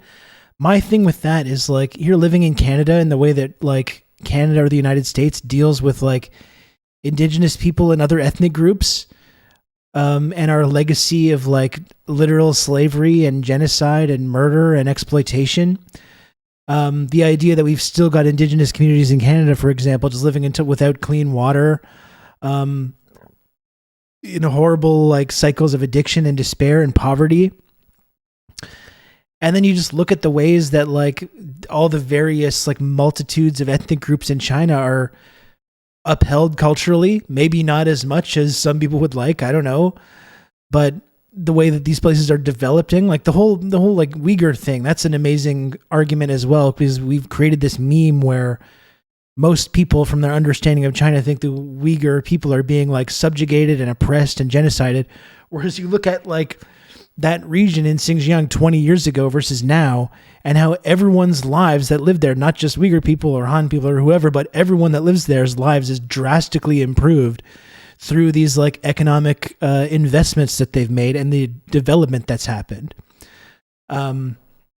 So, is it perfect the way that China deals with ethnic groups? I don't know. I probably don't know that enough to really say whether, yes or no to that. But I do think it's significantly different and better than the way that Canada or the United States treats different ethnic groups.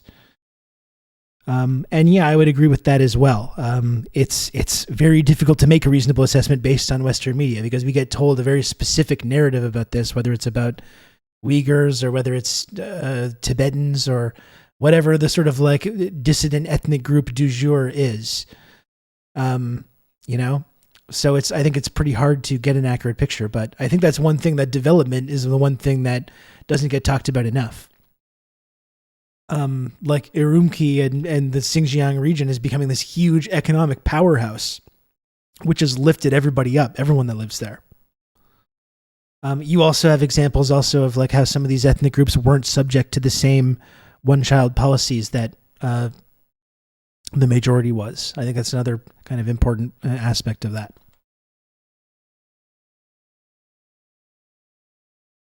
Reports on it in the Western press, and I found that, surprise, surprise, there is a government plan which is known as the New Energy Vehicle Industry Development Plan from 2021 until 2035. So when you have state industrial policy, you can actually do these kinds of things, like overtake the entire global automobile I saw the stuff about the second capital in Urumqi. That's really fascinating. The resources and the ability, and you can put that all together with the support from the state.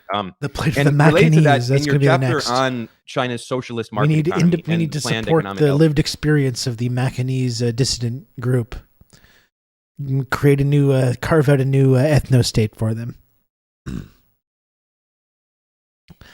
That's what it comes down to. A lot of these people that fetishize these kind of dissident ethnic groups that are often or almost every single fucking time sponsored by like the NED or sponsored by like the arms manufacturing industry. When you look into actually who funds these think tanks and NGOs, as Vijay Prashad outlines, the NGO complex, which promotes a lot of these like dissident ethnic groups, are a central arm of imperialism, which is another thing that people really struggle with.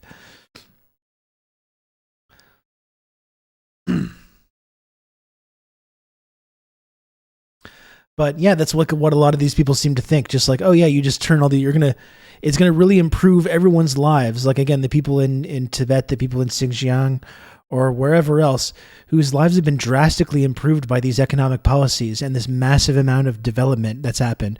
Yeah. Carve these nations off of China and just turn them into like these like separate individualistic ethno-states. Yeah, I'm sure that's going to be really much better. Just partition all these regions into different ethno-states, Western-aligned, IMF-compliant ethno-states. I'm sure that's going to be really terrific for all the people that live there,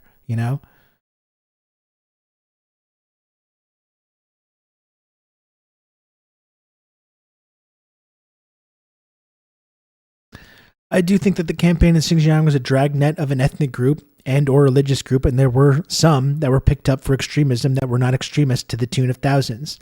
And I think that's like a pretty safe assumption or a pretty nuanced understanding of that policy, right? I don't think any of us have ever, when we talk about this, pretended that policy was like perfect or that everyone's human rights were totally respected. I think that's a pretty accurate. I think that's a pretty safe or accurate description of what has been going on. If this is genocide, though, America never stopped with their far more horrific one of BIPOC people. Yeah, exactly. Or like the reference that I always make is the war on terror. Like even if that what you just described is an accurate description of this policy, where they were dealing with this extremism problem and pulled in people that maybe were not extremists into this program of like the mandatory vocational schooling or whatever they called it. Even if you accept that to be true, you look that as a anti-extremism Chinese war on terror policy versus our war on terror policy, war on Islamic extremism, where we invaded multiple countries, where we established these black site torture prisons, where we drone striked weddings and funerals and hospitals. You created 32 million refugees. Like there's just zero comparison. Like, you're not even talking about the slave trade or the indigenous genocide. We're literally just talking about a war on terror policy. There's zero comparison when you look at these two policies back to back between which one is more violent and depraved and horrific and genocidal versus the other. There's no comparison. But people in the West will still, with a completely straight face, live in America or Canada and wag their finger and call them genocidal, including the NDP in Canada over this. And also, guess who was financing a lot of those terror attacks in Xinjiang? And not even financing, but like where the destabilization was coming from, invading the country immediately next door and creating that situation that bred extremism and bred instability.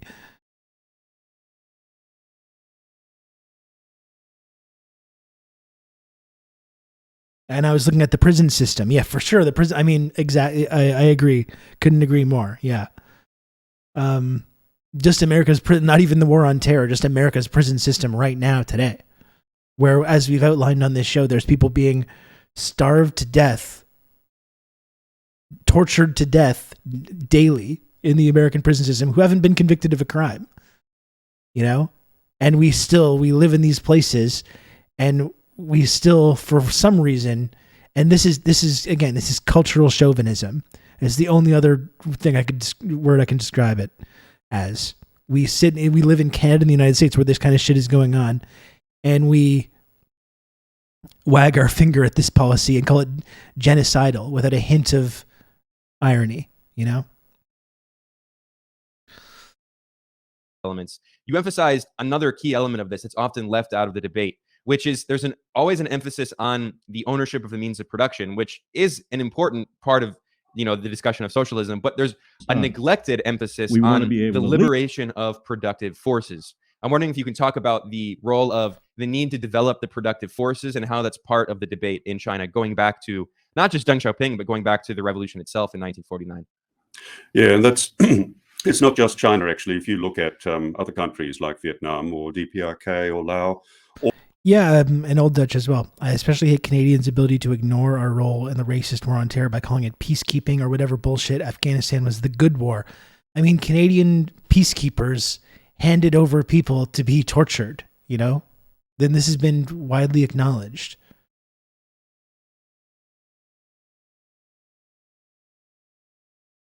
Or in fact, developing countries or and called the DPRK, based, etc. There's always been an interest in the best way to liberate the productive forces, and there's a simple reason for that: poverty, chronic poverty. Life expectancy in China in 1949 was about 34. It's now higher than the United States. That sort of thing. So, but this is not something new, and maybe we can put it this way: if you ask someone, say, from one of the developed countries in the world, that's a very relative phrase, one of the few Western countries in the world, someone who knows a bit about it for a definition of socialism, they'll say the ownership of the means of production. That's it, common ownership of the means of production, overcoming private ownership. And that's only half true and actually distorting. You go back to the Communist Manifesto with Marx and Engels, where they talk about the working class appropriating by degrees the means of production from the capitalist class and holding them initially in public hands and accelerating the productive forces as rapidly as possible. Both of those are necessary, and both of those aren't necessarily always causally connected. You can't say, well, ownership of the means production leads to a rapid increase in productive forces. There's a complex relationship between the two. So it's actually been part of the Marxist, the socialist project right from the beginning. And so the overemphasis on the question of ownership rather than liberating productive forces or accelerating productive forces is one that's been forgotten in some quarters, whereas it hasn't been forgotten in countries like China, DPRK. Yeah, Sam, Vietnam, seriously, Laos, imagine Cuba. We could being able to as well, hear but this there's on also quite a mainstream common media in the emphasis West. developing countries. Yeah, and a character who is very important to understand if we're talking about socialism with Chinese characteristics is, of course, Deng Xiaoping, who's often seen as a controversial figure. He is the one who welcomed in this era of what's known as reform and opening up. And among a lot of people on the left, he is He's our portrayed guy. as even potentially a counter-revolutionary figure who put China on the capitalist He's been road proven if he correct. didn't simply restore He's capitalism. been vindicated in by China. history. That's now, the your book reality. is a complete corrective to that argument. You point out that Deng Xiaoping, who was I completely get why people at one point thought that, but that's history has vindicated Deng. That's the only way of looking at it. You know, you look at what's happening in China now. You look at China surpassing, the U.S. as the top global economy. You look at the eradication of extreme poverty. You look at the Belt and Road Initiative, the infrastructure, all this stuff. None of it happens without Deng Xiaoping. That's just the reality. And if they had not gone down that path, I don't believe that China as it exists now would exist today. I just really don't.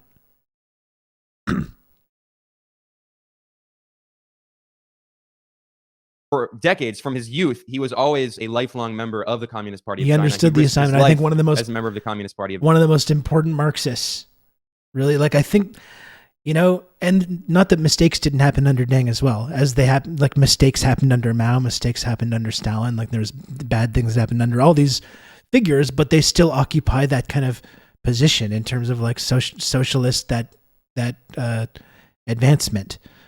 I kind of think Deng should be on the socialist Statue of Liberty. No, the socialist Mount Rushmore. I think he has earned that spot.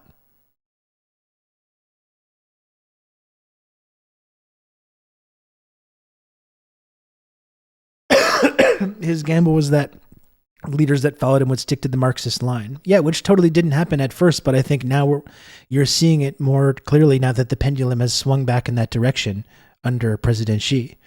President Xi has been, and who is someone else who might need to be on the Mount Rushmore eventually as well, the Marxist Mount Rushmore. Even using Mount Rushmore is probably not a good analogy for that. What would you call that? The picture that I'm talking about with Marx and Engels and Lenin, Stalin, Mao. What would you call that? The hierarchy, I don't know. Probably Mount Rushmore is probably not a good example.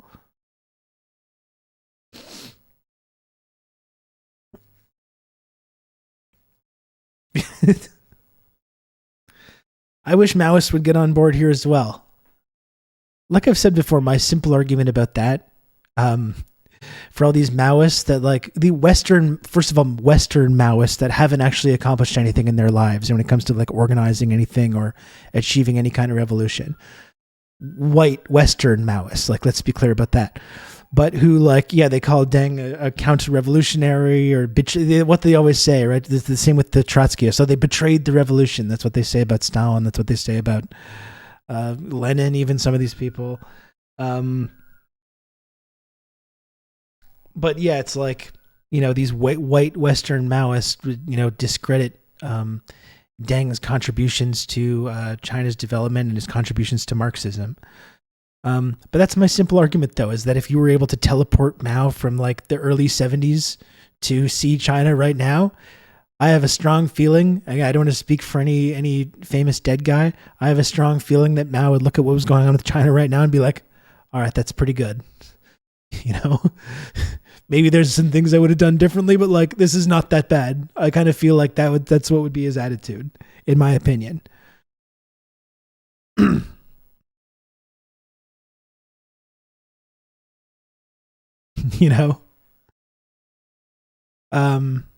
This is pretty good.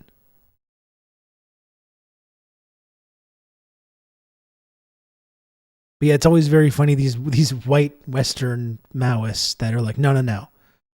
They just hand wave away all the development, all the infrastructure, the poverty alleviation, the Belt and Road Initiative. There's no. Doesn't count. It's not good. Okay. China. And you argued that he continued being a Marxist despite his, or not despite, but rather his reform and opening up was rooted in his Marxism. So I'm wondering if you can explain this complex figure, Deng Xiaoping, and what he actually meant when he called for reform and opening up. Socialism is when Deng everyone is Xiaoping was a poor. lifelong communist, and one of the things you hear thrown around sometimes is that he was a so-called capitalist roader. No one ever actually. There's no good reason given for why Deng Xiaoping and the circle around him suddenly decided to, let's say hypothetically, move towards capitalism in China. It just is some kind of vague decision that they made at some point. So Mao Zedong never actually called Deng Xiaoping a capitalist roader, because Mao Zedong knew very well that Deng Xiaoping was a communist and certainly not a capitalist. It was actually a term that was applied to Deng Xiaoping in the difficult period after Mao Zedong's death, and the Gang of Four were trying to paint Deng Xiaoping and some others as capitalist roaders. This is precisely at a time when public opinion was shifting decisively towards Deng Xiaoping and those with him. Those sorts of historical factors are important to keep in mind with Deng Xiaoping. A simple answer to anyone who thinks Deng Xiaoping isn't or wasn't a communist is read his works. That's a simple answer. And you soon find out that nothing could be further from the truth. Deng Xiaoping was a solid communist all his life, and certainly not a conservative or anything else like that. Also got to keep in mind something else with Deng Xiaoping. His most influential and productive period of life started in his 70s and went through to his Historical early 90s. factors, good to Most keep in people mind. their Maybe there might be something to this whole historical and dialectical materialism idea, perhaps. I don't know. Maybe more of these white Western leftists should learn about this concept. Seems kind of important. 70s. It seems like a pretty good way to help you understand a lot of these things. Thinking about taking it easy in life, not Deng Xiaoping. But what they were faced with, and I'll go back to a comment I made earlier, what they were faced with was increasingly obvious contradictions. And the core contradiction, put it in very sort of Marxist terms here, was between the relations of production, that is, the relations between people working in different sectors of the economy, and the productive forces. Now, all of the forces that are there, the natural resources that you've got, industrial resources, and so on and so forth. And there was increasing contradictions emerging. You know how I feel about this, Lam Fada? You said it's tough to tell from the outside whether a socialist state is still building communists through building productive capitalist forces, or if they're just reverting to capitalism. I think you know what my stance is on this, which is that, in my opinion, China has earned the benefit of the doubt. I don't feel comfortable from my perch here in Montreal, Quebec, Canada, passing that judgment or saying, no, it's not socialist enough for me, No, they're just reverting to capitalism. I think they've earned the benefit of the doubt, They say they're building socialism. They're very clear about this. They're very clear about their decades-long plan, and where they want to be at the end of that process. So you know what? I think if the Chinese are telling us that they're building socialism, I think we should just believe them. What do we have? What have we done? We can't be. No, you're not. You're lying. I don't feel comfortable with that. If they say that they're building socialism, I'm going to take them at their word, and I think they've earned the benefit of the doubt to see this process through with as little interference from our end as possible. That's kind of my stance on it. If they say they're building socialism, I say let's let him continue. Let's let him try. I believe them. I'll take them at their word.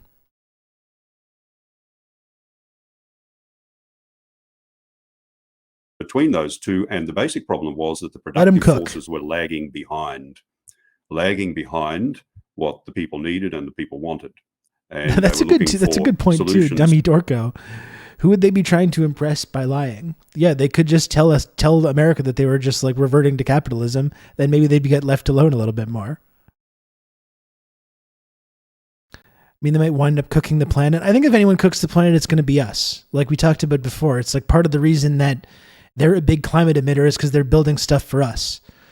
If we cook the planet with nuclear warfare, it's because we were so uncomfortable with them surpassing us that where we cook the planet rather than letting that happen. So I think we're so culpable in that I wouldn't even be comfortable describing it like that. Oh, they're going to cook the planet. If the planet gets cooked, it's because of our economic model that we enforced at gunpoint all over the world. And they've been operating like under the constant threat of our imperialism for their whole existence. So I would still blame ourselves for that more than I would actually blame the Chinese for it.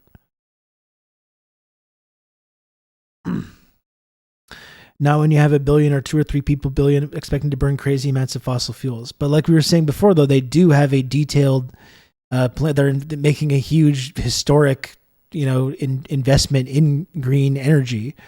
They just understand that they can't transition to that overnight. And still per capita, it's less than what we do. So again, we don't have much of a leg to stand on when it comes to making these criticisms.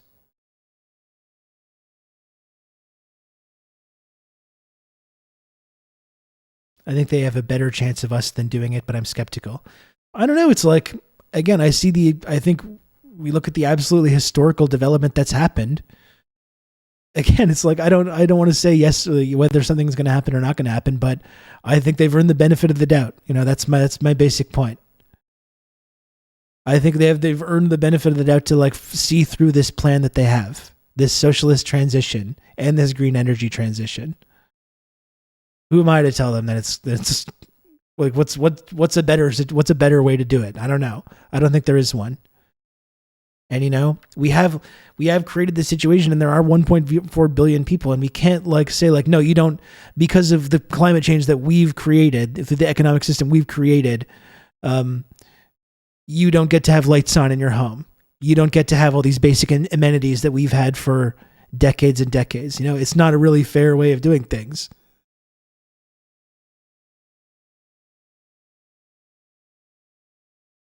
Anyway, they are going to change things drastically because they are trying to transition. They're transitioning away from fossil fuels. They just correctly recognize that you can't just do that overnight.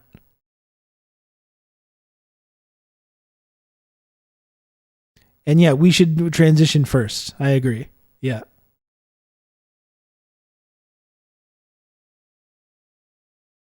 And here we can see some more.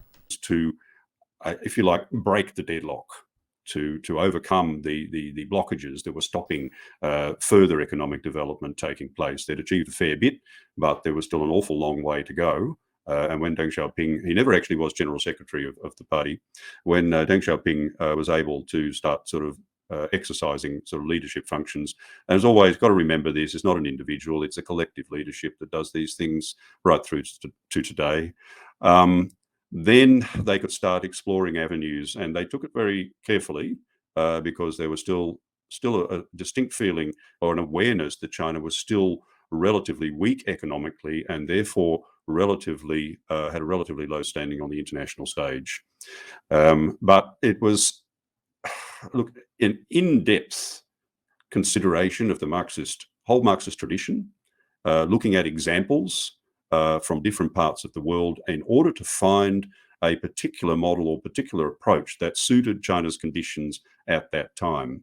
It wasn't easy, and you can see this showing up in the materials. I mean, they had to deal with a lot of hesitation, a lot of criticisms. A lot of people felt that they shouldn't be pursuing such a path, and it took quite a bit of persuading to get people on board and to realize that this actually was the way forward on the socialist road. Deng Xiaoping was the one who proposed the 4 cardinal principles that still are here today. That it was the path of Marxism, Leninism, and Mao Zedong thought. It was always pursuing the socialist road, the leadership of the CPC, and so on. And they were the principles. They were the principles with which they developed the reform and opening up process. And it was reform internally, and also opening up to the rest of the world in the process, and also engaging, learning, studying, cooperating where possible in order to move forward. One other point I'd add here, Deng Xiaoping's not the first, but he emphasized that what is the necessary foundation for the eventual shift to communism, and that might be still hundreds of years away, who knows? What is the necessary foundation for it? Well, if communism is from each according to ability to each according to need, then you need a very high level of productive forces and economic activity in order to enable you to do that. And that's the task of the socialist path, is to build up that profound economic foundation so that the eventual transition to communism can take place. And as Deng Xiaoping said, poor socialism is not socialism at all. because there were some around the Gang of Four who were trying to say that they do need to settle for poor socialism. He said poor socialism is not socialism whatsoever. Yeah, that point is so crucial. And I think it's something that a lot of people in the global north don't take into consideration. That if you have an underdeveloped country, a society that was exploited by colonialism and imperialism, in the case of China, the century of humiliation in which there were numerous colonial powers that devastated the country in 1900. There were 8 imperialist countries, including the United States and other Western nations and Japan, that invaded and occupied Beijing. And in those circumstances, a country can't develop socialism if, for instance, it doesn't have advanced. Are renewable energy really effective? Because I've been hearing and reading that green energy technologies like electric cars and the mining of the materials to make the batteries is more environmentally destructive. That it's worth it will take tons of oil to mine it initially, and wind and solar cannot compare to oil, LNG, and nuclear energy. Some communists are saying that environmentalism really is fascism because it's requiring society to degrow, and growth is necessary for society. Well, I guess there needs to be a balance between growth and sustainability. Like growth means nothing. Growth and development means nothing if the planet's cooked and we have millions of people dying and tens of millions of people that are going in climate refugee caravans and being subjected to concentration camp conditions in whatever place they end up. There's an element to that, but I mean, that's electric cars. It's always a way to sell this kind of environmentalist transition to a individualistic society. And I think that helps as long as we have a society that have cars. It's it can still help to not have those emissions. But even though, like you point out, there's a lot of emissions involved and a large environmental cost involved in mining these resources and creating these electric vehicles in the first place. But that's why we need public transit and high-speed rail, like national high-speed rail. Any Western climate plan that's based around subsidies for electric cars is just bullshit.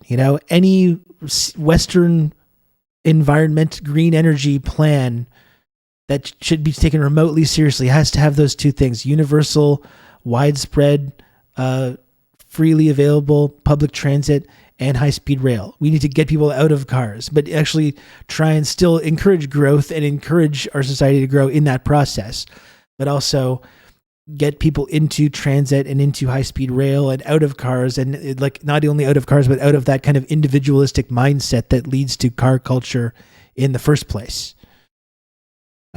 So that's it. It's I don't believe in degrowth either. Even though I think there are things about our lifestyle that do need to change. We talked earlier about all the waste and all the food waste and all the horrible ways that we, contribute to a lot of these climate issues and the way that our economy is organized. So there's a difference, right? There's a difference between degrowth, but also reorganizing our society so it's not so fucking wasteful, and more of a planned economy.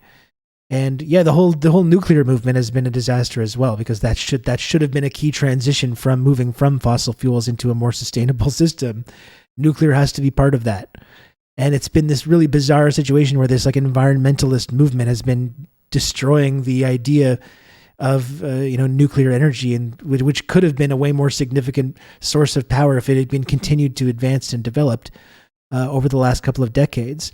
These weird situations where green parties in Paris are celebrating nuclear facilities being shut down, which is going to lead to more coal plants and more fossil fuels. It's really fucking bizarre. This is some guy, Rob Russo, some leftist based in Canada. I was turned on to this sick individual, and I found this. Zach, thank you very much for the raid. I appreciate that, Zach. How's it going? Welcome, raiders. Welcome in. Bring it in here. I'm Rob. Hello. We're learning about China's economic system. Thanks for joining us. Germany just taking L's left, right, and center. Absolutely. Yeah. Fossil fuel companies spent shitloads pretending to care about the environmental risk of nuclear power. Yeah, you got to wonder who was funding a lot of that sort of anti-nuclear movement.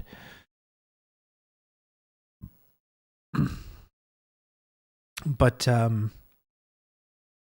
yeah, I think that was my main takeaway, though, that we can't have a green energy policy in the West that doesn't include huge investments into public transit and huge investments into rail and high-speed rail. Any climate policy that doesn't include those two things is just dog shit. It's worth nothing at all. manufacturing. How are you going to get that technology? You have to import it from the capitalist nations. How are you going to import it? You have to get access to foreign currency. How are you going to get access to the foreign currency? You have to export raw materials and agricultural products. That's not a way to develop socialism. So, I mean, if you look at the conditions in countries like China and Vietnam, many countries in Latin America and Africa, it makes perfect sense that new forms of economic development have to be created. And in your chapter, Roland, on reform and opening up, you also talk about the poverty reduction program, which has been absolutely incredible. I mean, people, I think, haven't wrapped, outside of China, many people have not wrapped their mind around the fact that more than 800 million people in China have been lifted out of absolute poverty. Amazing, absolutely amazing statistic, which is, again, I think is exhibit one in this argument about is China capitalist or not. And this focus on poverty reduction should be an indication that no, it's not a capitalist society. They use that mode of production, right? That's the difference. Do you use the capitalist mode of production to develop your society rapidly, or are you a capitalist society? Capitalist societies don't do this. This is the problem. This is the issue. The fact that they're doing this, the fact that they're doing things like these big infrastructure projects. Good old Rob to talk you through all this. You know, that's an indication that no, it's not a capitalist society. If it was, they wouldn't be doing that. They wouldn't be having privately subsidized, publicly profitable projects like that, which is the opposite of the way we do things, right? Thank you, 2023, more like 1984. Thank you for the tier 2 sub. Brand new community member right off the bat with a tier 2 sub. Thank you for that. Oh, do socialist societies have billionaires? Well, this one does, you know? And I guess that's the difference, because it's not like, yeah, there's billionaires in China because they've used that capitalist mode of production in order to do things like this, like lifting people out of poverty. But at the same time, you have this kind of rigid sort of ideological formation that's kept in line. And you have, even though there is billionaires, you see the state are the ones that are in charge. The state are the ones that are pulling the strings. The state are the people that are telling the billionaires what to do, not the other way around, right? In Canada and the US, it's the billionaires that tell the state what to do. And in China, if you have been lucky enough to like build up this kind of level of wealth as part of this process, these capitalist reforms, if you step out of line, something bad is going to happen to you. If you poison a waterway, something bad is going to happen to you. If your factory puts out baby formula that poisons babies, something bad is going to happen to you. So that's the big difference. Right? And if it was a capitalist society like it is now, nothing would happen, where there's no laws and no rules for people that build that level of economic power, who never get in trouble for anything. At least if you're a Chinese billionaire, if you step out of line or if you start acting like an asshole, you're going to meet an unpleasant accident, or you're going to disappear. No one's going to hear from you again. Like, it's a society, like there's billionaires that get thrown in prison. There's billionaires that are executed. Does that happen in our society? No. And if it was a capitalist society, then that wouldn't be happening. That population is bigger than most countries on Earth. 800 million people in the span 2023 really wanted that years, really. President Xi amount. If you compare that to the situation, for instance, in India, you can see we also do have a Deng Xiaoping amount, but because it's part of building my productive forces, it is a highly elite, exclusive tier 3 amount. So if you want the TRRS Deng Xiaoping amount, you have to help build my productive forces. Clearly, the difference between a socialist revolution and a country that didn't have a socialist revolution. India got independence from British colonialism in 1947, 2 years before the victory of the Chinese Revolution on October 1st, 1949. And yet we see horrific poverty across India. It's still a systemic problem that is really just it tears your heart out. I mean, to see the poverty levels in India. And yet in China, absolute poverty has been eliminated. And you also mentioned that not only have 800 million people been lifted out of absolute poverty, but 500 million people are also part of what is called the middle income group. And you also make it clear that we shouldn't call that a middle class, but rather middle income group. So can you talk about the poverty reduction program in China and how it's related to the reform and opening up process? Yes, indeed.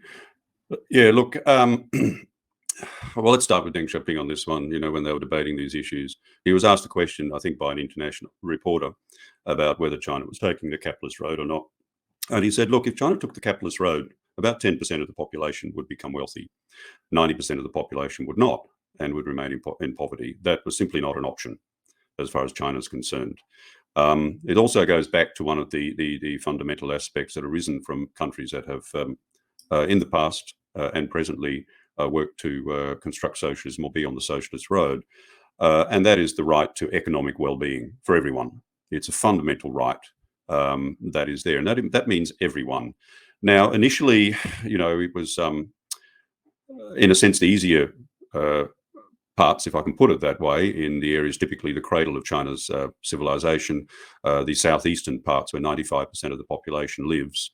But there were intractable problems, especially in the more remote areas in the northwestern parts, of half really of the country, where most of the minority nationalities live, and sort of chronic poverty remained a significant issue there, and was if I use that term, the toughest nut to crack. And it needed new approaches to be able to deal with that. And it was very comprehensive, focusing on what was needed in each particular area and getting each community, each mountain village, each regional city, each sub-district and so on to discuss and debate and adopt the best policies for poverty reduction in their area. But sort of, now there's a couple of things here. So abolishing absolute poverty is one thing. It's another thing entirely to ensure that people don't slip back into poverty, and that's a big focus. But the other one, to keep moving forward, not to sort of rest on your laurels. And it's one of the things that's pretty typical here, very typical. Even no matter how good something might be, it always can be improved. And so, that's and big focus on the rural areas, also young people with skills, with training in necessary areas, volunteering to go and work in crucial areas in the countryside, all that sort of thing. It's an extraordinary process, very targeted, very focused, owned by the people themselves in the places rather than being told what they had to do. It is mind-boggling, and people say, no, surely that can't be possible. We're always going to have the poor with us kind of thing. Surely there are some poor people somewhere in China. Familiar Spirit says, it's capitalism run by the state instead of the private sector. The Chinese government is essentially a giant corporation. But again, this is the question we've been asking ourselves, though, because it's not capitalism. It's not just a mode of production. It's not just like an economic model, but it's also like a mentality. And like, there's a difference between a state that uses capitalism to build infrastructure, to develop in a really rapid basis, which China was forced to do, to lift people out of poverty, to build infrastructure projects, to build high-speed rail and all these things. Versus a capitalist society where the wealthiest get everything and everyone else gets absolutely nothing, and nothing is built and nothing is developed, and everything is just this slow grind, just taking away from the worst people and pitting people at the bottom of the barrel against each other. It's a mentality as well as an economic model.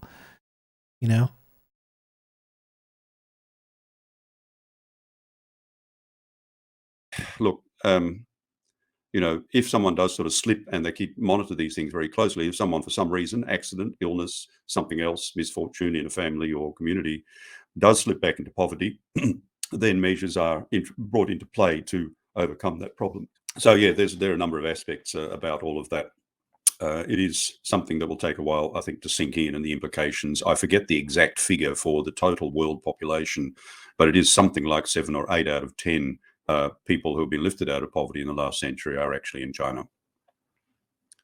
Yeah, and something I found interesting in your discussion of the reform and opening up in your book is the dialectical relationship between the collective and the individual. And you quote this term that's used in China, eating from one big pot. That's a term that they're on the road. The only thing we should keep an eye on is if a leader seems to be straying too far from that road. Yeah, and I think you can point to leaders in the post-Deng Xiaoping era where it kind of seemed like that. But I think that's one been interesting thing about this current era with President Xi, when he seems quite determined to make sure that they're back firmly on that road and not straying from it.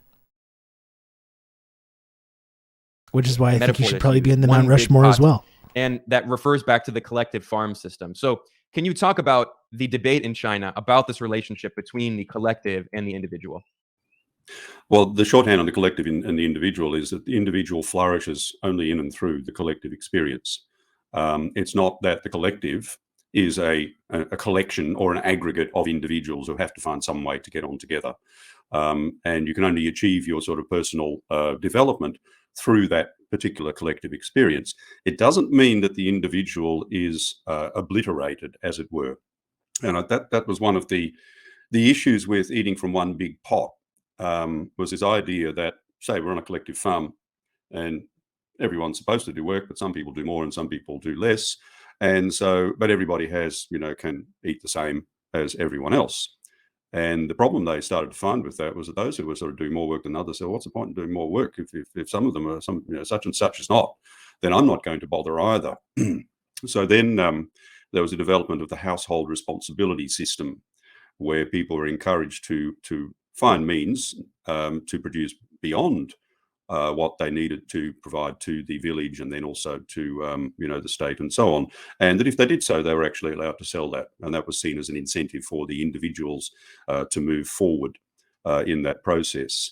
That notion, however, that I was mentioning before, that the individual finds fulfillment and flourishes through and in the collective experience, that's something, of course, that comes out of the whole sort of Marxist or the socialist background, but it is also very deep within the Chinese cultural tradition. For example, there's a common four-character phrase that comes from Confucius Analects, harmony without being the same. It's translated in different ways. So harmony actually means that you have a harmony between different parts. It's a musical metaphor, obviously, but not being the same. That doesn't mean that everything and everyone has to be exactly the same as everything else. So it is a way of being together in a harmonious way without being the same as everyone else. So that goes way, way back in the Chinese cultural tradition. And it's one of the many reasons why Marxism actually did take root among the common people in China back already 100 years ago.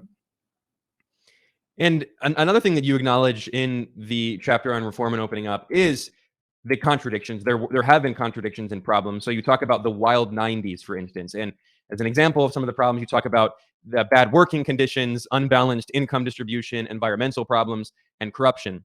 And Xi Jinping, since he came to power in 2013, President Xi has emphasized combating a lot of these problems, emphasizing the importance of common prosperity, and that really is reducing inequality, also improving working conditions and combating corruption. In fact, Xi has been leading an anti-corruption campaign. So I'm just going to quote a line from your book here. You write, "While some foreigners saw these problems as systemic and thus sign of the capitalist road, the Chinese answer drew directly from Marxist dialectical analysis. The problems were incidental and could be overcome not by retreating from them, but by deepening reform in a socialist direction." So maybe you can talk about the wild 90s. And I believe I read that you said you've been living on and off and visiting on and off China for about 15 years, or maybe even longer. So how China has always understood the risks of integrating with the global economy and takes these questions seriously. Westerners screaming about Chinese billionaires and state capitalism are just a nuisance. It's not news to them. No, I think when American and Canadian Twitch streamers, socialist Twitch streamers, start wagging their finger and yelling about state capitalism, it makes China go, we must change, or we're not socialist enough for fucking Vosh or whoever this guy is. They're really tuned into all these different anarcho-Bidenist and social democrat and leftist and progressive or whatever podcasters and Twitch streamers. Curses. We've been exposed by the anarchist Twitch streamers for having still a state and using this economic model. They really care. They really, when Canadians start lecturing them about economics or human rights or anything like that, they say, how dare they? We've been exposed.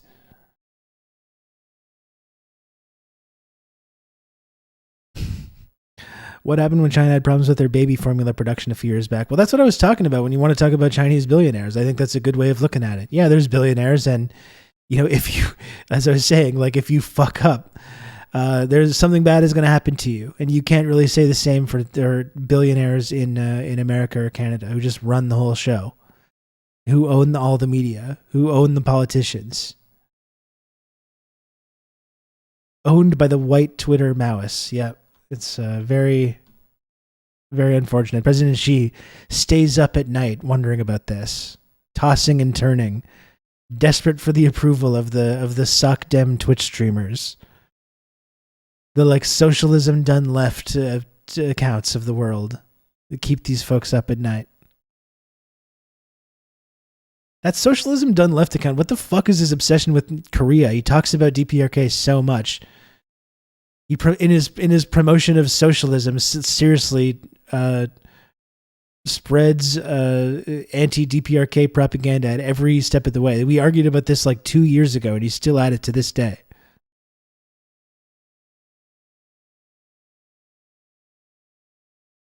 And yeah, that's the thing, Clavis Innes. I don't think anyone's saying it's ideal.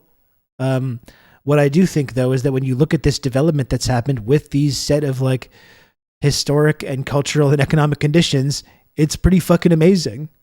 You know, with what they had to work with starting in 49, when the PRC was formed, a war-torn nation, illiterate, widely illiterate, deeply impoverished, colonized, zero manufacturing base, 20 million killed in World War II. That's what they had to work with. That's the clay they had to work with. And just like, okay, there you go. You have it. Build socialism out of that. And this is what we're seeing today. You know what? In my opinion, that's pretty cool. I think it's pretty cool. No one would say it's ideal. I don't think anyone would say that. Certainly no one in China that's part of this process would say it's ideal. But like, it's pretty fucking impressive to me. How have you seen China change in that time period? 16 years now. Yeah, well, see, when I was first sort of here, and this was a wild 90s, but it also had a flow on into the first decade of 2000s, it showed up at all sorts of levels. At an economic level, it was very chaotic. There was a large grey area in the law, and plenty of room to move in that area, if I can put it that way. There was a lot of discussion about things like the left behind children, and because you had people of working age going into the cities to work, leaving behind their children with elderly grandparents to take care of them, sometimes couldn't take care of them properly, but also the working conditions for these they're called migrant workers in English, but that evokes people coming from outside the country. What they refer to as farmer workers, so going to the city to work. Let's stick with that issue for a moment, because when I was first here and talking with people, that was a great concern, and that was a reflection of the significant differences between the city and countryside in terms of economic opportunities for people. There's been a massive focus on providing for people who are doing that adequate. We've been talking about, I think it's been Old Dutch that's been sharing. We've been talking about, there's been some video content about this like process, this poverty alleviation process that's been recommended a number of times. And I think that's something we should probably look at next, not today, but soon. Safe and properly paid for work. Also ensuring that people can take people who are in that particular group. It is a recognized category of labor, of worker in China, so that they can partake fully in China's socialist democratic system, but also that their rights in their job are fully realized. But the other big issue here, of course, was to make sure that the children were taken care of properly, either through enabling the children to move with the parents to the cities while they're working there, but more importantly, actually providing work opportunities for the parents of the children in the country areas where they were. And that's been part of the poverty alleviation program. It's to get the working age adults to stay there and develop enterprises in their own area in light of their own conditions, so that there's not CIA Shilism done and left. work in all sorts of jobs in the cities and so on and so forth. So that was something that there's a lot of discussion about that and great concern about those sorts of issues in the 90s. There's been a focus on redressing long-standing issue that people that lost their jobs at that time, for example, without compensation. But you mentioned 2012 and Xi Jinping and the Central Committee. It's now, that period now is really called the new era. And so the big focus was on deepening reform as a way of dealing with the problems. The problems were felt not to be the outcome of the process of reform and opening up, in the sense that this was the necessary end where they would go. They were seen as problems that had arisen, contradictions that had arisen in the process of reform, which needed to be solved in some way and a need to move forward. And so deepening reform was sorting out some of the economic bottlenecks, supply side reform. You see this now with your example with electric car development and so on. The anti-corruption campaign, that was all about trust, party and people. There's a massive gap developing between party and people over those sorts of issues. And that's an ongoing thing, but now it is pretty much under control as I speak. So there's not really a problem. But also, as a result, the level of trust in governance, appreciation of what the Communist Party has done, and also the pride of party members in the party has been restored. And that's I understand and sympathize with the material conditions that led to it. I'm just pointing out that China's government is still state capitalism. Neither the US or China are good models for an ideal society because neither are socialist. Here's how I would respond to that comment. I'm here to tell you right now, we don't care. Let me tell you we don't care. It's been a rather extraordinary achievement in not much over 10 years, a tiny little bit over 10 years. There's much more that could be said on that, but I certainly have noticed the changes. Maybe I can add one more thing. When I was talking with people in the first few years here at an ideological level, if we can use that term, about where China was going, there seemed to be a lot of options on the table. Some were talking about kind of neo-Confucianism, others were talking about the need to move to a sort of bourgeois liberalization, and so on and so forth. In other words, it wasn't clear to people where China was going. Now it's very, very clear. There's no question about that. So that period of uncertainty and ideological disarray, I agree with this is as well. certainly in the past. You saw a lot of writing about China in the 80s, like even in the 80s and 90s, like even in Parenti's Black Shirts and Reds, which is obviously a book that I love a lot and I think is really valuable, but not everyone was convinced at first. It was a little unclear about what that path was, but it is clear now, though. It is clear now. Folks, unfortunately, we can't finish this video. There's another like 20 minutes left in this. It's really interesting stuff. I love learning about this stuff, but I got to go soon. I got to go in like 10 minutes. Has anybody gotten a mic in front of Parenti this week? Well, he doesn't do public speaking anymore. I tried to get him to come on this show. I reached out to his son and tried to get him to come on this show, but he doesn't do public speaking anymore. The end is fire. Well, maybe we can do part 2 tomorrow. I will be here tomorrow, so maybe we can do that. Yeah, at least he wasn't hanging out with Epstein and Woody Allen. Parenti would never. This is why on this program we're adherents of the Virgin Chomsky versus Chad Parenti analysis.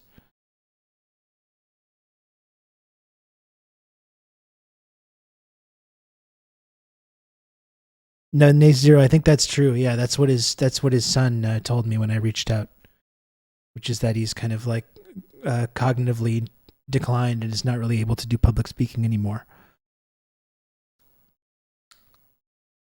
But one thing I will say, I've told this story before, but one thing that kind of warmed my heart a lot was when I did reach out to Christian Parenti over this and just say, like, is there a way that I can get in touch with your father to come on my show? And I told him about how we talk about his work often and we're always talking about him. And he was like, no, we can't do that. And he told me why. But he was like, you know what? I'm going to tell him that you emailed and tell him that you were asking him for him to come on the show and that you and your community has been talking about him. And I'm sure he's going to be really happy. And I was like, okay, thank you. And I got a little nice feeling thinking about, maybe one afternoon, our friend Michael, Comrade Parenti, got a little, got to feel this level of satisfaction that there's like extremely online weirdos that are still talking about his work and upholding his ideas and encouraging people to watch his speeches and read his writing and stuff like that. Telling me he's one of my top emotes. That's right. I'm literally profiting off his, me and the Amazon Corporation are profiting off his image. Actually, no, I'm not going to mention that. I'm not going to mention that part.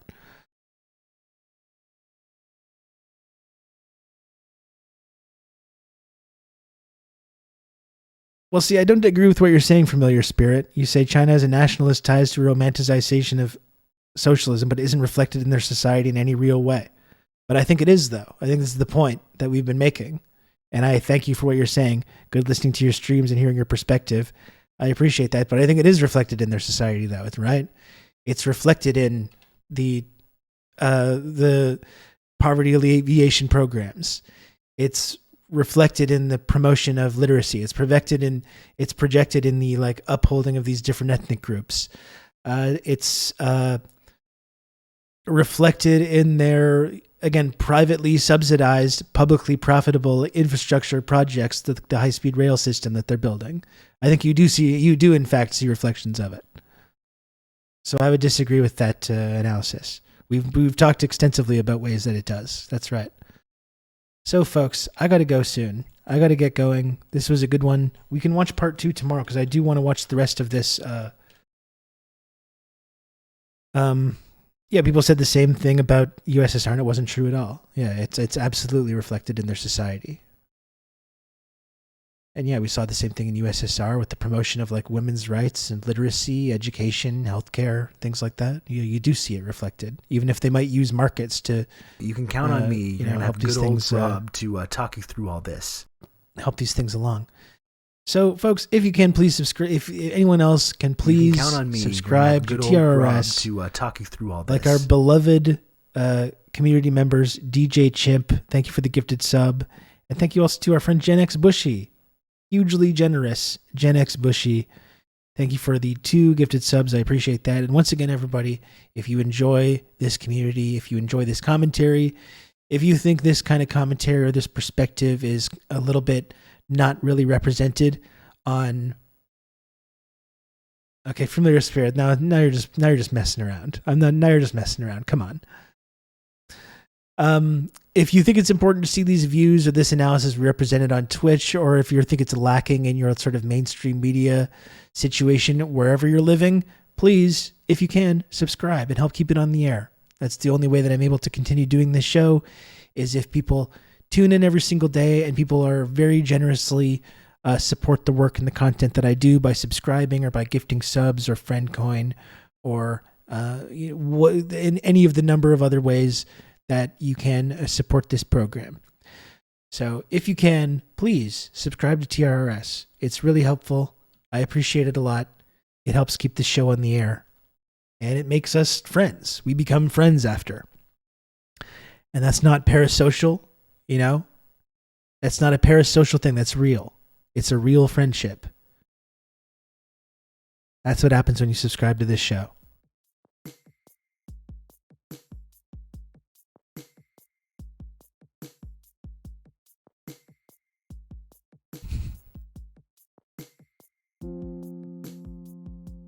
The end is where they talk about studies showing that the percentage of China that rates their government as democratic is like double the Western percentage. But that's just like devious Chinese lies, though. That's right. Or they're brainwashed. They're brainwashed to say these things. There's always a way to shift the goalposts through any of these.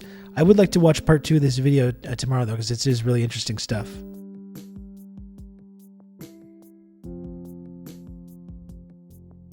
Those are just vibes, though. Yeah, exactly. Thank you for the fistful of friend coins, Sycophacus. I appreciate it.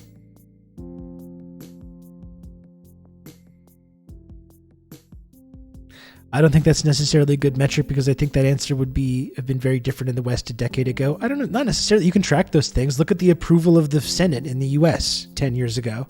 Do you think the Senate was a popular institution 10 years ago, or 15 years ago, or 20 years ago? I don't think so. Just as an example, you know?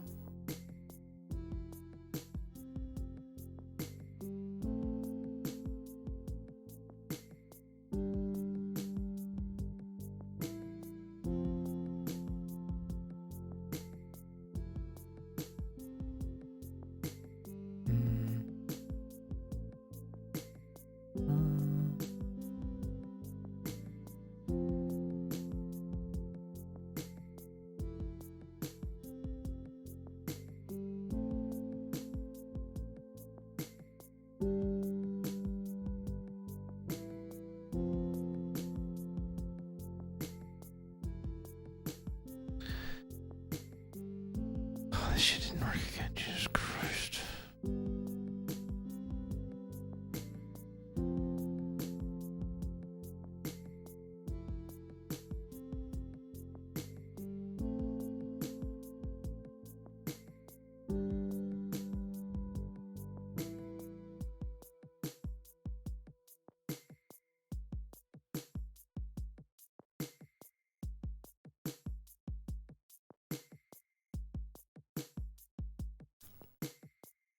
Thanks, everybody.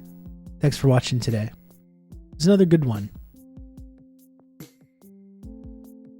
I don't think I've made the sub goal one time this week, which is okay. I still appreciate all the support. Believe me. Maybe tomorrow's the day, though. Maybe tomorrow's my day. Or again, Saturday. I'm going to do a special Saturday stream. Maybe one day this week I will hit it. Maybe one day. But you know what? I really, really do appreciate every single person that tunes in and supports this program. The chatters, the lurkers, I really, really do appreciate it a lot.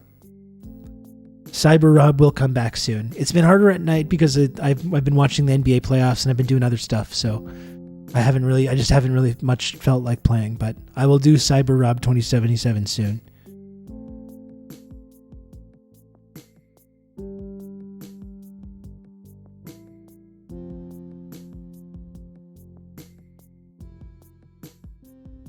Thanks again, folks. Talk to you tomorrow.